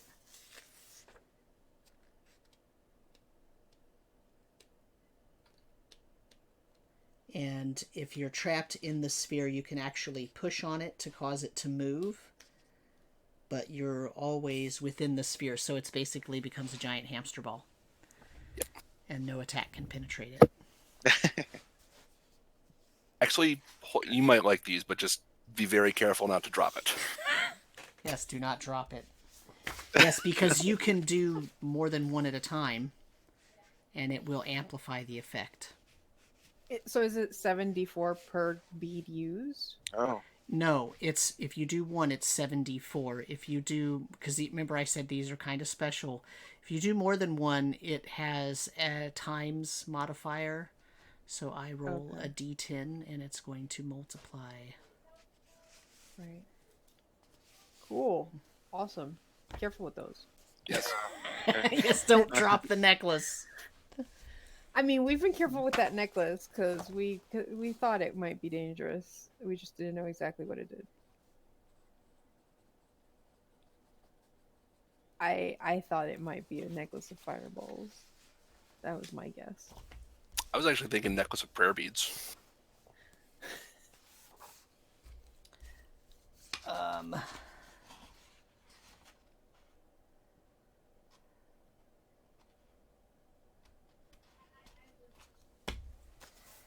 The cube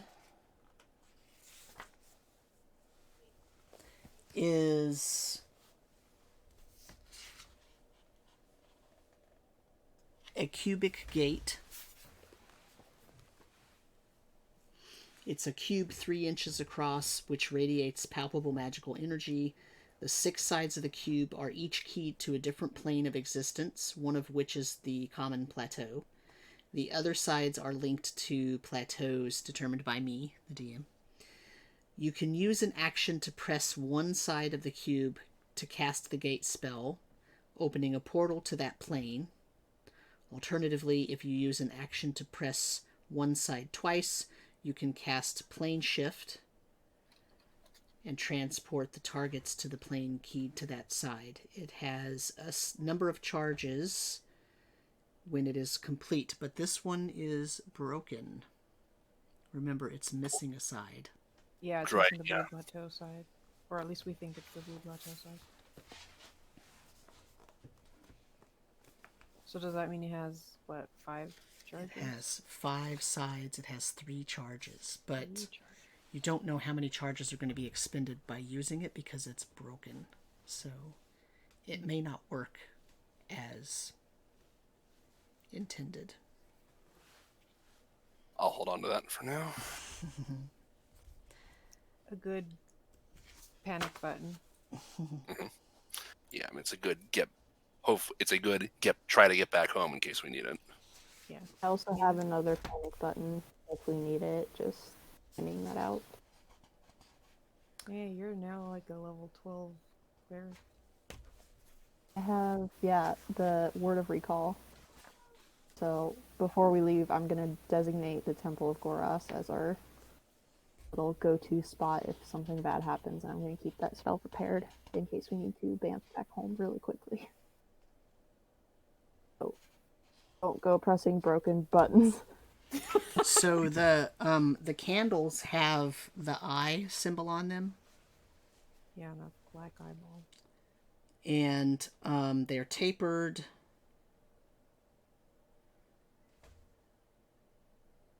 They are dedicated to the deity that uses that eye symbol, which for you, that doesn't really make sense, right?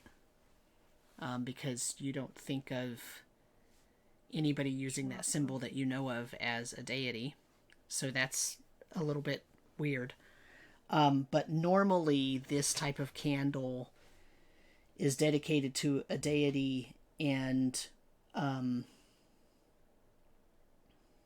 you light the candle, it can burn for 4 hours.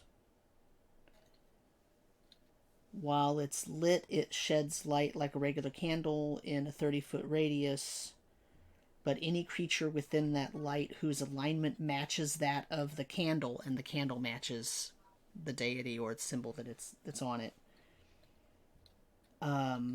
makes attack rolls, saving throws, and ability checks with advantage. Oh my gosh. In addition, any cleric or other divine caster in the light whose alignment matches that candle can cast first and possibly second level spells without expending spell slots. And do I know what alignment that's key to or no? Chaotic evil. Of course.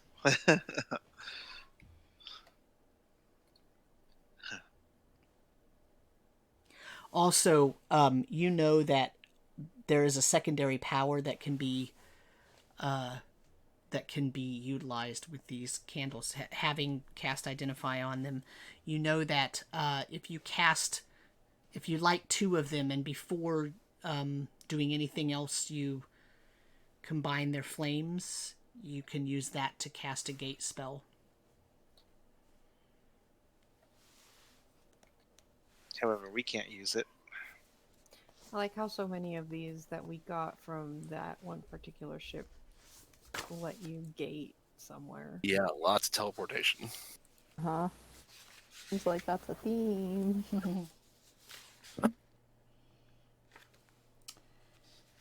So that was the box of candles. Such a helpful spell to have. So the only thing missing is the crab fork, right? The crab fork.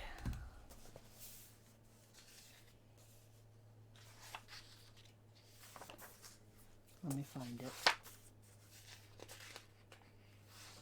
Some kind of key, I think.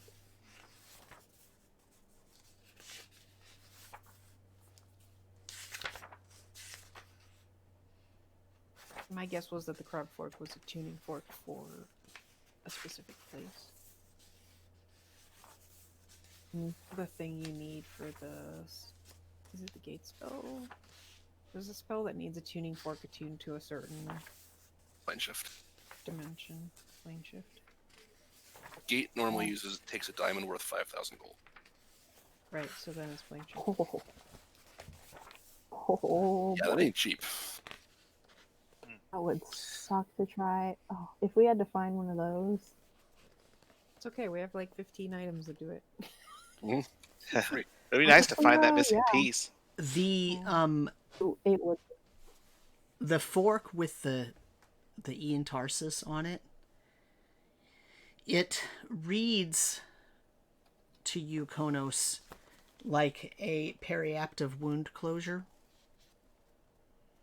but it also has a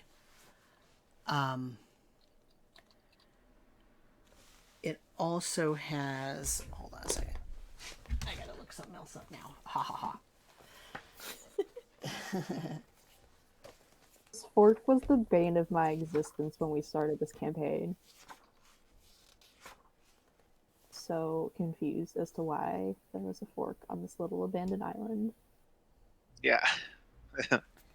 It also has a conjuration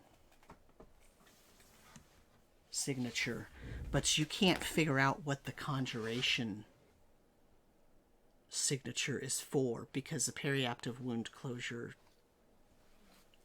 isn't like that it's giving you a discordant signal, like you're not, it doesn't make sense. Okay. Would detect magic tell me anything that identify wouldn't? No, tell you less. Yep. Yeah. Okay. I keep having conflicting things. Does identify tell you if an item is cursed? I think so, doesn't it? I don't know. That's why I'm asking. You choose an object that you must touch throughout the casting of the spell. If it's a magic item or other magic imbued object, you learn its properties and how to use them, whether it requires attunement to use, how many charges it has, if any. You learn whether any spells are affecting the item and what they are. If the item was created by a spell, you learn which spell created it. Alternatively, if you touch a creature instead of an object, you learn what spells, if any, are currently affected. Yeah, I thought it did curse it. Told you about curse. Yeah, I don't think it does. I think that's the whole thing about the curse. It doesn't show up on an identify spell.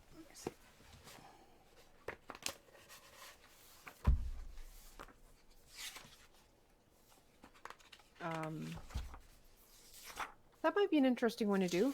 Identify on our Chilling Quest friend. That would be interesting. Yeah, that would be.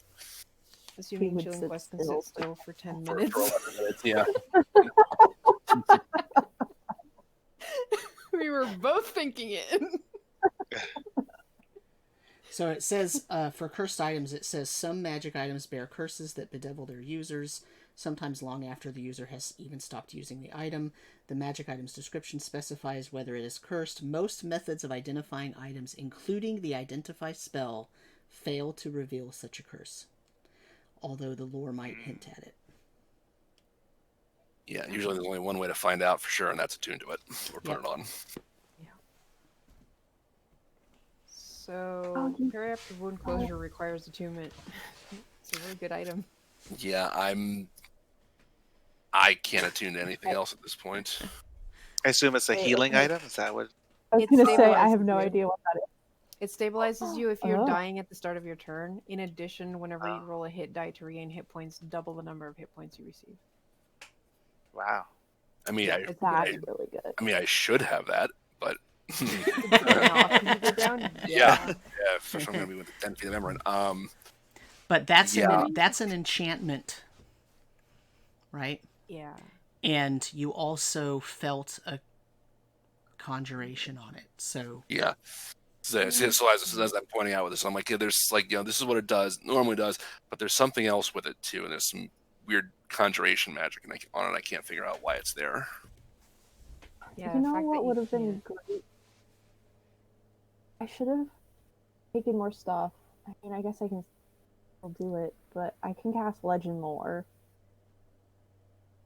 possibly, on it to get more history on it to see it, like, what it actually is, and, like, possibly if it's cursed. I can also alternatively just cast Remove Curse. Remove curse does not necessarily remove the curse from an item. It just makes it so that you can unattune from it. Legend lore would be interesting on that crab fork though. Yeah. That I and can the see the sword. curses. I'm just checking to see if it requires me to Yeah, as touch long it. as it's not touched. I don't know if legend lore is touched. 'Cause legend lore, you can do that on a location as well. Or a So- person. Name or describe a person, place, or object. Yeah. So I don't even have to have it with me. I can literally just like think about it, and it'll give me.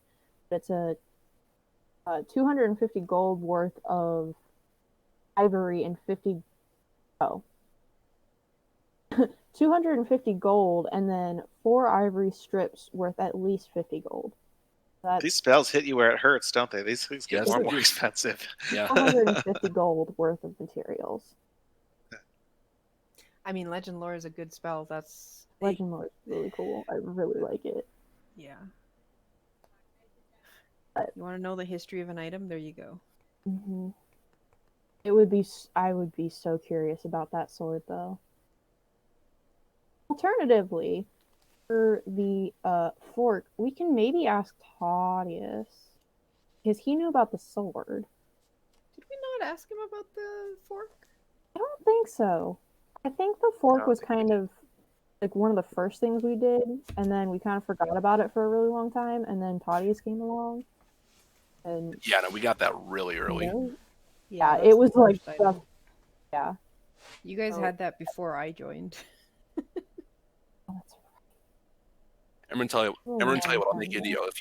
If you have remove curse ready, I'll try to identify the sword. Right. My biggest problem is I thought we were taking a long rest, so I redid my spells. Well, So I had move curse, and I had spell slots available. I just don't have it on me right now. okay. Well, standing So if offer. this is happening, if this is happening the day before we're leaving, I can do it. We need to leave as soon as possible. I would say we don't want to spend a day just so we can cast some spells. Yeah. It's a standing offer. Let's put it that way. Yeah, let's leave that for down the line. We'll probably regret that later. But anyways, we clearly have more important things to do than figuring out what's going on with that sword. Right, Chilling Quest? If you say so. Yeah. Don't go grabbing that. I mean, he grabbed the sword and he doesn't seem to be doing anything weird. Seems fine, but like. But wait, didn't you have to use the spell magic to get it away from him? No, I didn't have to. I just kind of. It was like a gut instinct after what happened with Marcel. But he did look like he didn't want to give it away. Yeah. Like, that's why you Yeah. cast the spell. Yeah. Let's not risk it. Let's just go to the library. Let's just go to the library. Gaston! I'm so excited. I miss Gaston. Can't wait to see what he looks like. I'm so excited. I'm really terrified.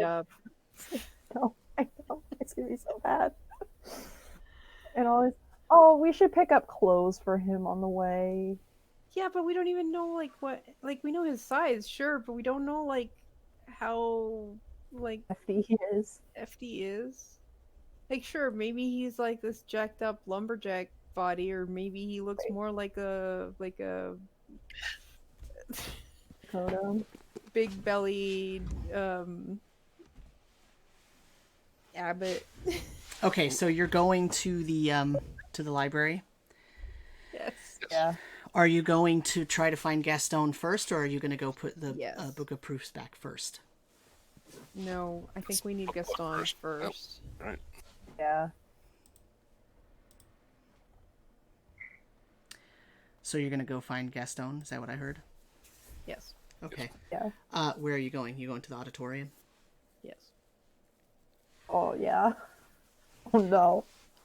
When you walk into the auditorium, there is a man up at the lectern who is, he's wearing like, this is going to sound weird, like a Benjamin Franklin suit, you know? He's got, it's like brown with like almost like a checkered pattern, and he's got like a kind of dirty white shirt and suspenders and a vest and like a jacket and a bow tie. But he is probably the most handsome human any of you have ever seen. And he is teaching a lesson to the individuals that are still in their cases, but all of the skeletons are in various states of reinvestiture.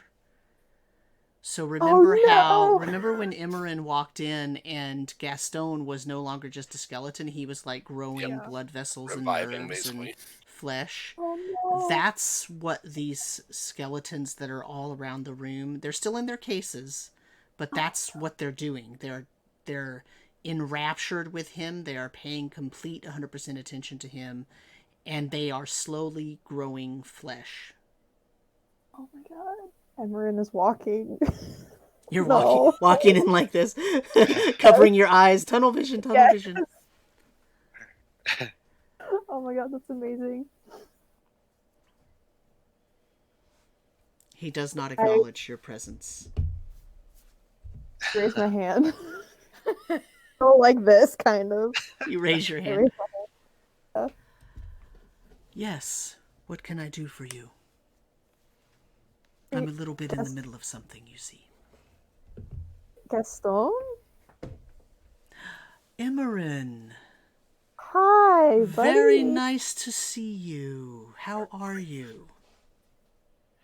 It's been a very long time. Oh my god, I love this so much. You haven't aged a moment. Yes. Yeah, it's only been like 2 days, buddy. Oh. Okay, if you say so. What can I do for you? As he's talking to you, he's like moving his hand around and stuff is being written on the chalkboard. Oh my god. Could we have a couple minutes of your time? Oh, wait, I have something for you. He's still moving his hand around and stuff's writing on the chalkboard and erasing behind it and then writing more. And he runs over to a cabinet and he opens a drawer and he takes out your cloak. And it's all folded up perfect. And he's got it in one hand and he's still doing the thing on the and he hands it to you. He says, "This came in handy so much. Thank you so much." Yeah, you're welcome. I don't know if I want to put it back on, so I just fold it over my arm for the moment. So we have some questions about the Book of Proofs. Have you heard about the marriage of Straben and Goros? I have actually done some research since we last spoke. It is a wonderful story of love and triumph. Don't you believe that it's the best thing now? It has the ability to bring people together, literally and figuratively.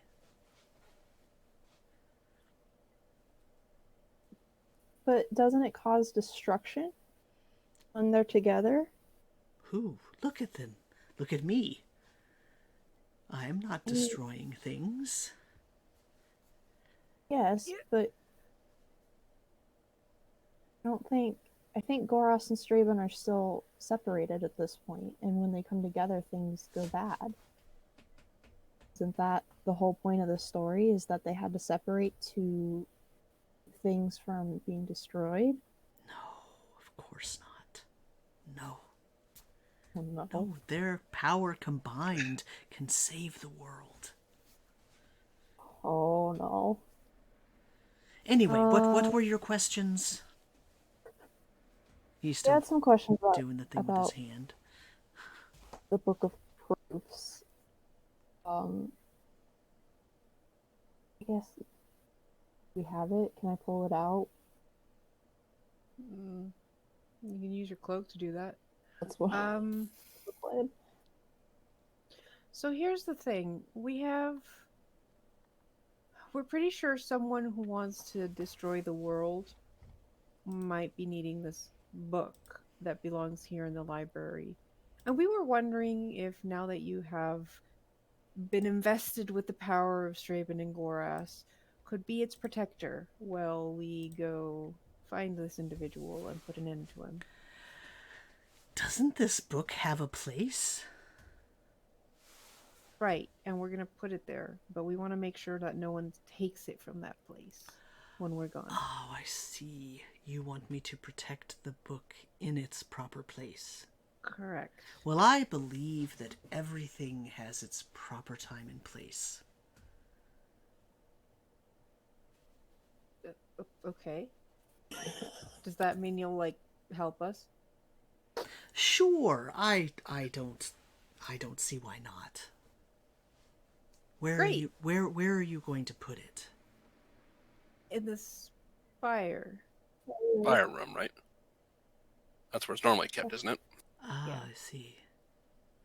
Okay. Yes, I will protect it. Great. He takes some I have a glasses out question. of his pocket and he puts them on. Oh my god. How long has it been since you started your first reading? My first reading.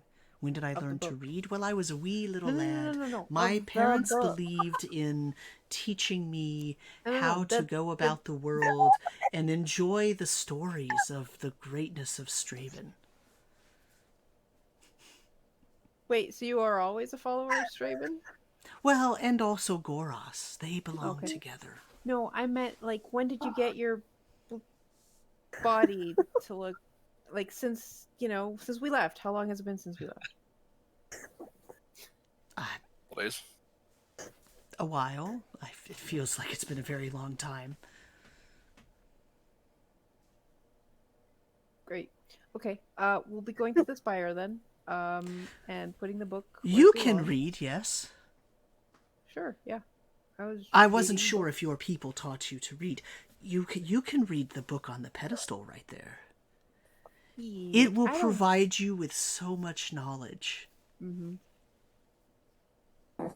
And spells, I assume. And I look at the writing. I assume is still going on in the background. Probably, yes. And the audience here, sometimes they like to hear a different voice. Well, that's great. We have pressing matters to attend to, and I think I'm gonna have to leave reading.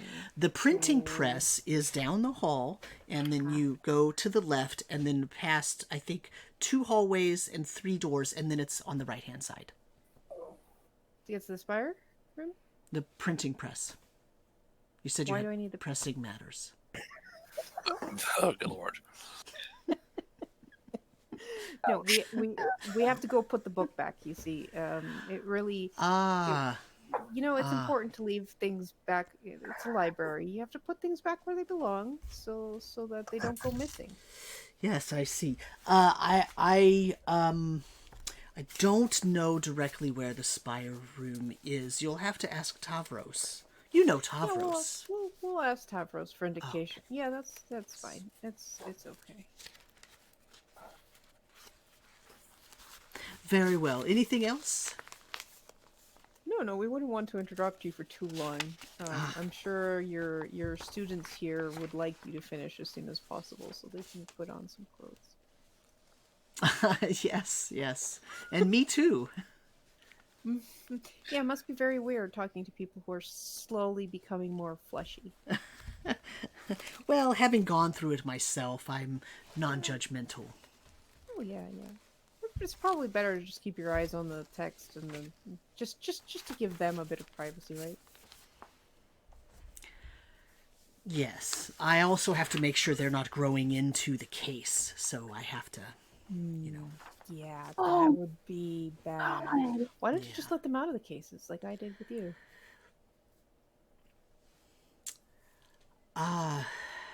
Well,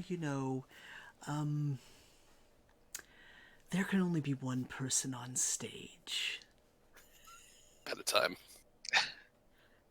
Oh, Yeah. maybe you can take a break and one of them could read. Yeah.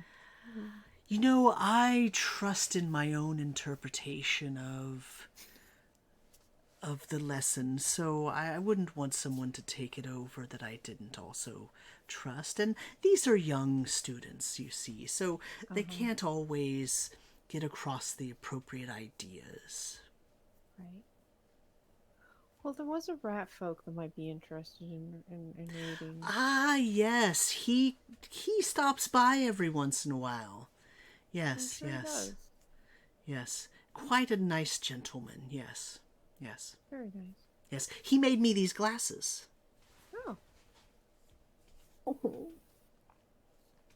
Well, we'll let you continue with your sermon, and we will go put the book where it belongs. Excellent. All right, class. Back to work. Enough of this interruption. And he sort of looks at you as you're leaving. Yeah, we back out. Look at Emmeryn. Well, you got your cloak back. Cloak back, yep. Yeah. I'm not really sure how well we convinced him to guard the book, but at least he knows. I mean, if something attacks the library, I could see he and his fellow future clerics Oh, God, I don't know. helping. We just created a church. Yeah. You might want to let your mom know about what's going on in the library. Just... She'll figure it out.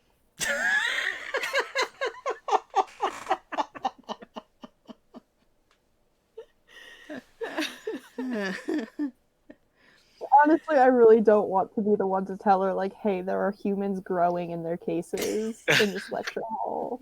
They're not all humans, but yeah. Yeah. Alright, we'll walk a bit away from the place and just call out for Tapros. He smokes in and forms. Hey Tapros, it's been a century. How's it holding? Oh, a century already. Doesn't smell like it. I'm joking.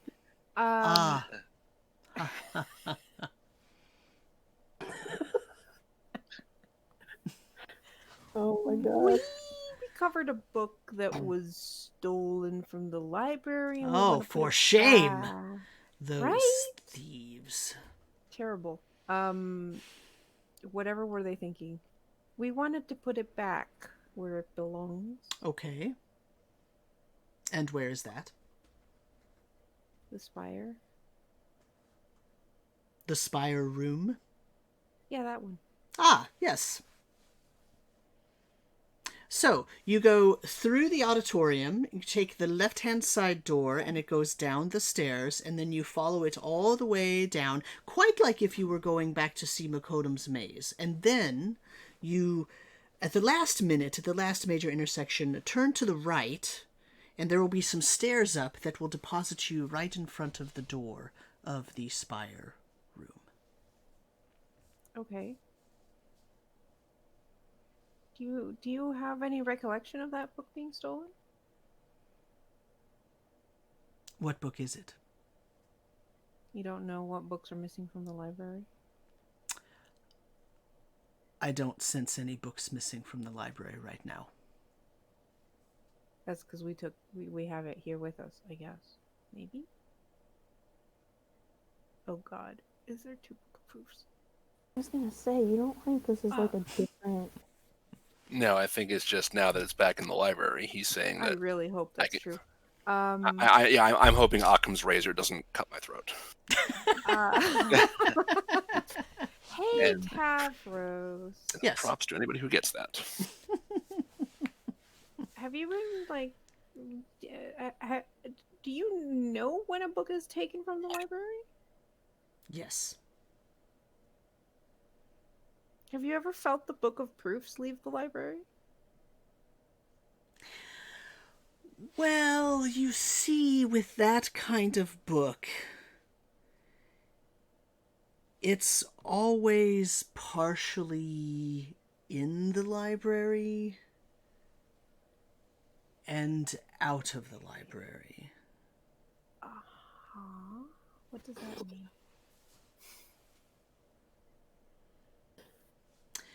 Remember when we discussed that if there's a gate, the gate is part of the plateau that it's on, and also part of the plateau that it is destination in.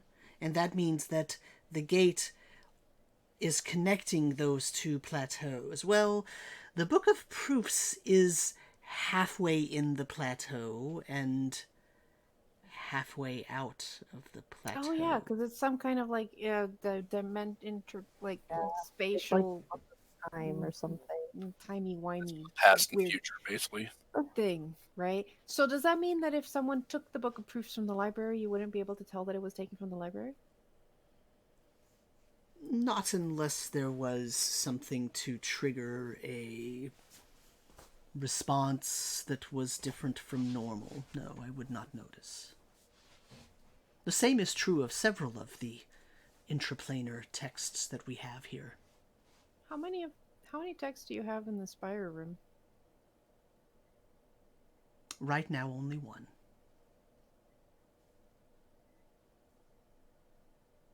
Are you sure it's still there? It's always there. Book is it? Boy. What books normally keep there? The Book of Proofs. That is its position. All right. What does that book look like? Well, it depends on who's looking at it. Usually, when someone sees it for the first time, it looks like a regular old book with some generic leather on it. What happens So- after you look at it more? Well, it depends on what types of questions have been asked and what their effect is, and yes. And also just how a person chooses to see it. That's disturbing. Honestly, that is worse than actually just knowing that it's like flesh covered. It's worse. Knowing that we're looking at it like that, that's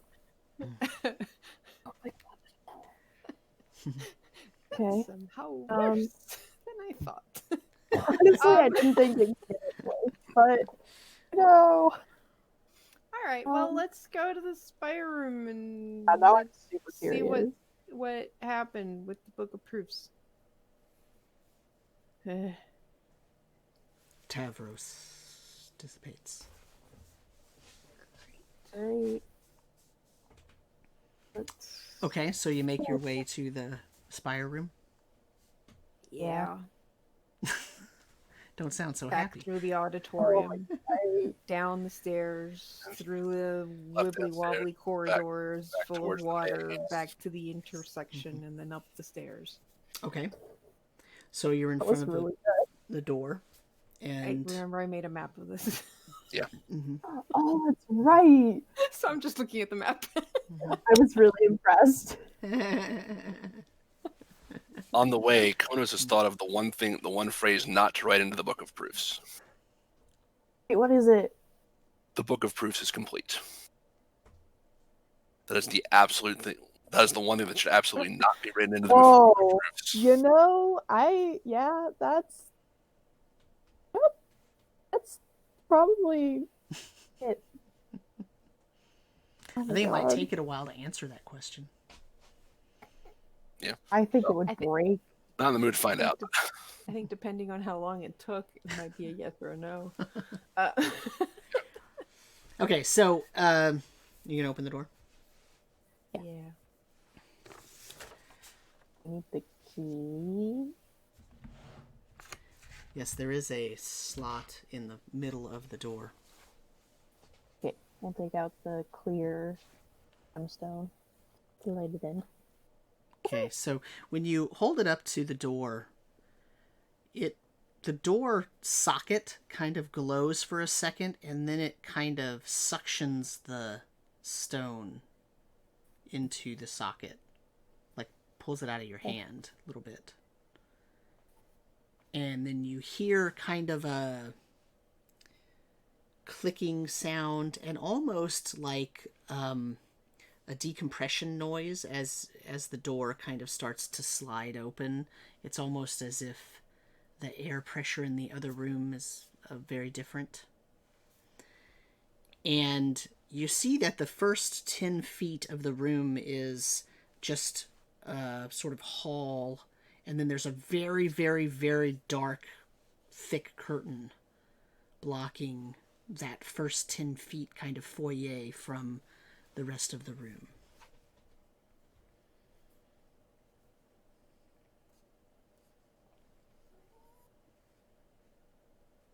I'll stand for a second and listen to see if I hear anything.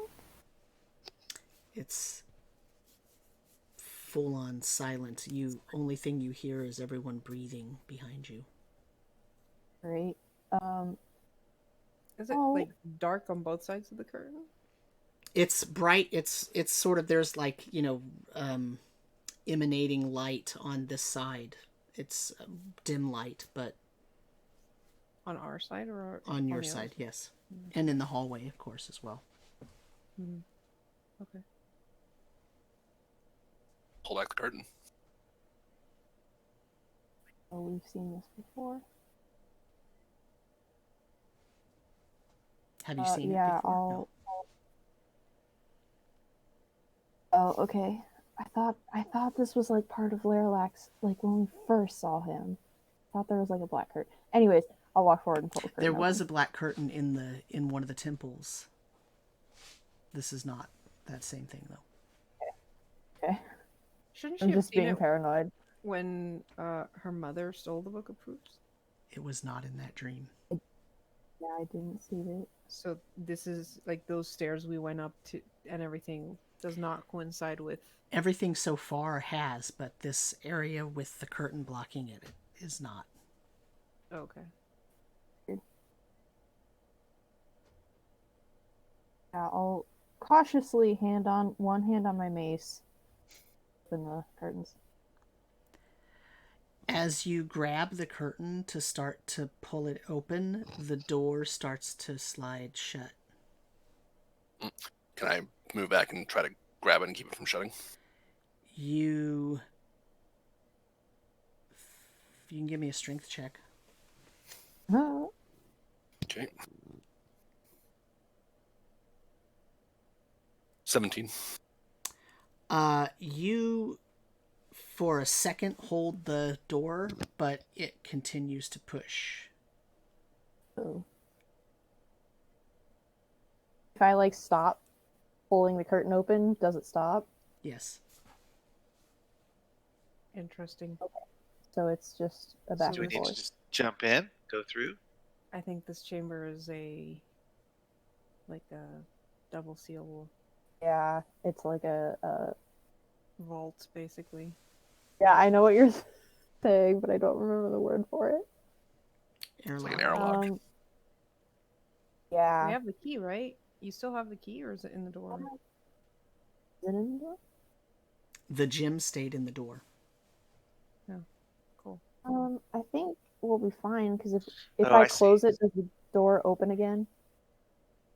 If you say that again. Close the Pull curtain. the curtain close. Yeah, so if you let go of the curtain, the door will stop moving to close. Okay. Well, I think we're So fine. we all as have long to get as- into this space. Yeah, we all go into the 10-foot area, Yeah. and then Yeah, it's like a little waiting room. And I then mean, yeah. once let's I do pull it. the curtain open, the door's gonna close. Yeah, I think it's fine. Almost don't get squished. Come on in. All right. Once Khonnos is clear of the door, and I make sure Khonnos is clear of the door, I'm gonna Yeah. open the curtain. Okay, everybody came in? Yeah. Okay, Yes. so when you open the curtain, you push back the curtain, the door is shut, and in front of you, you see a circular room. And about 10 feet in front of you, there is a pedestal that could have the book sitting on it. And that looks very much like the one that was in your dream, the pedestal. But in front of the pedestal is a pillar of white light that comes from the top of the room, which has a 20 or 30 foot ceiling. It's enormous. From the top of the room, the ceiling is pure white light. Not so bright that you can't look at it like you're looking at the sun or something, but just pure white light. And if you look at it, you can see images in it, like different people and creatures and buildings and civilization. But it's like you look at it and everything is white, so it's white on white, and you see the things you see, they fade right away.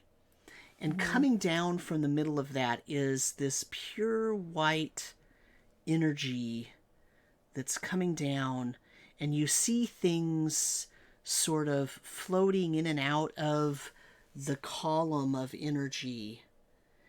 And it gets about a third of the way down, and there is a gray-colored, swirling, misty area.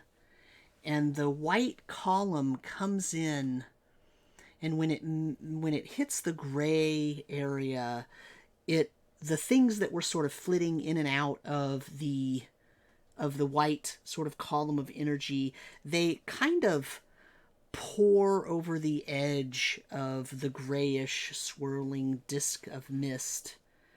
And you once again can see things and images in there, but they're the same color as the grayish mist. So it's almost like you look at them, and when you focus on them, suddenly they're not there, and you see it out of the corner of your eye, and you turn to focus on it, and suddenly it's not there, and you just see this gray swirling mist. And as it pours over the edge of the grayish misty disk, it comes down about another third from the ceiling, and it hits a more reddish swirling of smoky.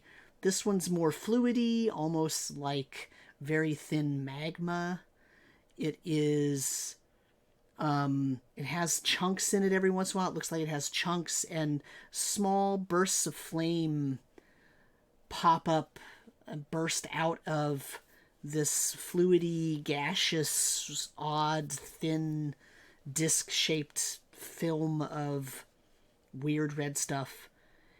And as this gray stuff comes down and it flows down into the red, it becomes more murky and reddish, and it sort of hits that disc, and it falls over it again like another waterfall. But the whole entire time, from the top where it was very white and you saw the things sort of swimming around in it, those things are changing color as they hit the different layers, and they kind of then flow over. And when they flow off of the red disc, they flow into an area that is no longer just a swirling, misty color. It's a deep red whirlpool type of fluid with crashing waves. Every once in a while, it kind of flashes a blue color a little bit, and then it turns back red. And as that energy sort of falls into that and swirls around, you know how when you looked at the white and the gray and the red, and you saw kind of images out of the corner of your eye, and when you try to focus on them, they suddenly weren't there? In this case, it's not images that you see, it's sounds that you hear. And what you hear are screams and popping noises. And some screams and popping noises as the things get poured into this whirlpool, kind of slurry of nastiness.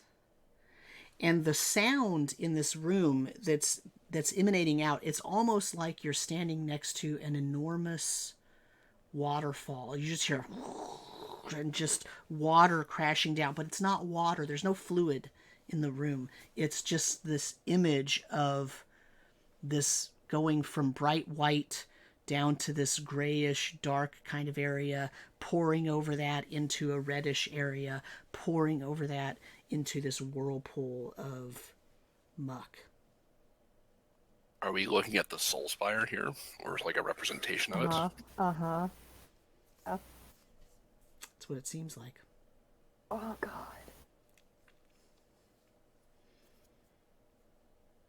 Remember that there is a threefold lake.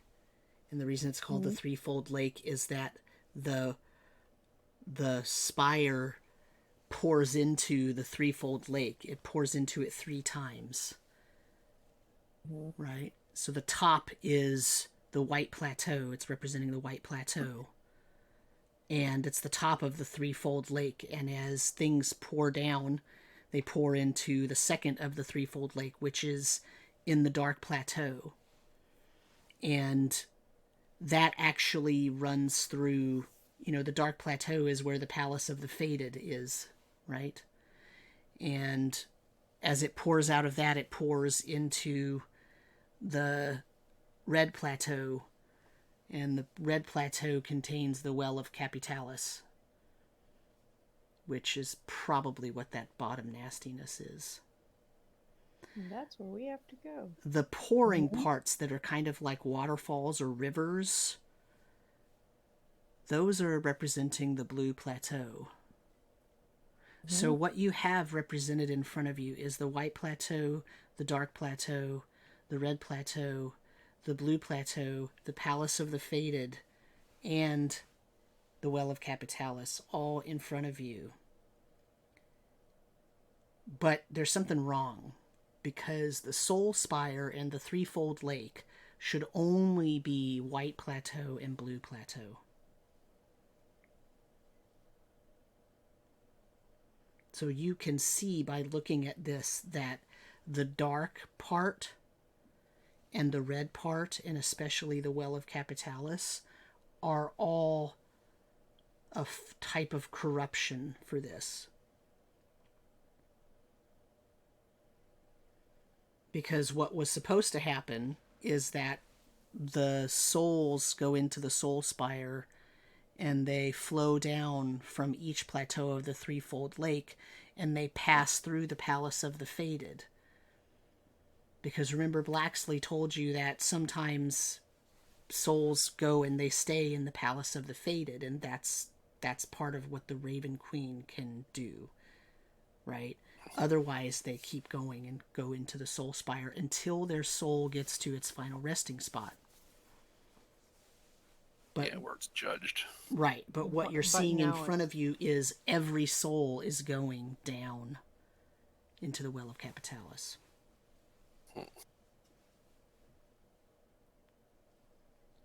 And that's where we're going to end. Oh boy. Ooh.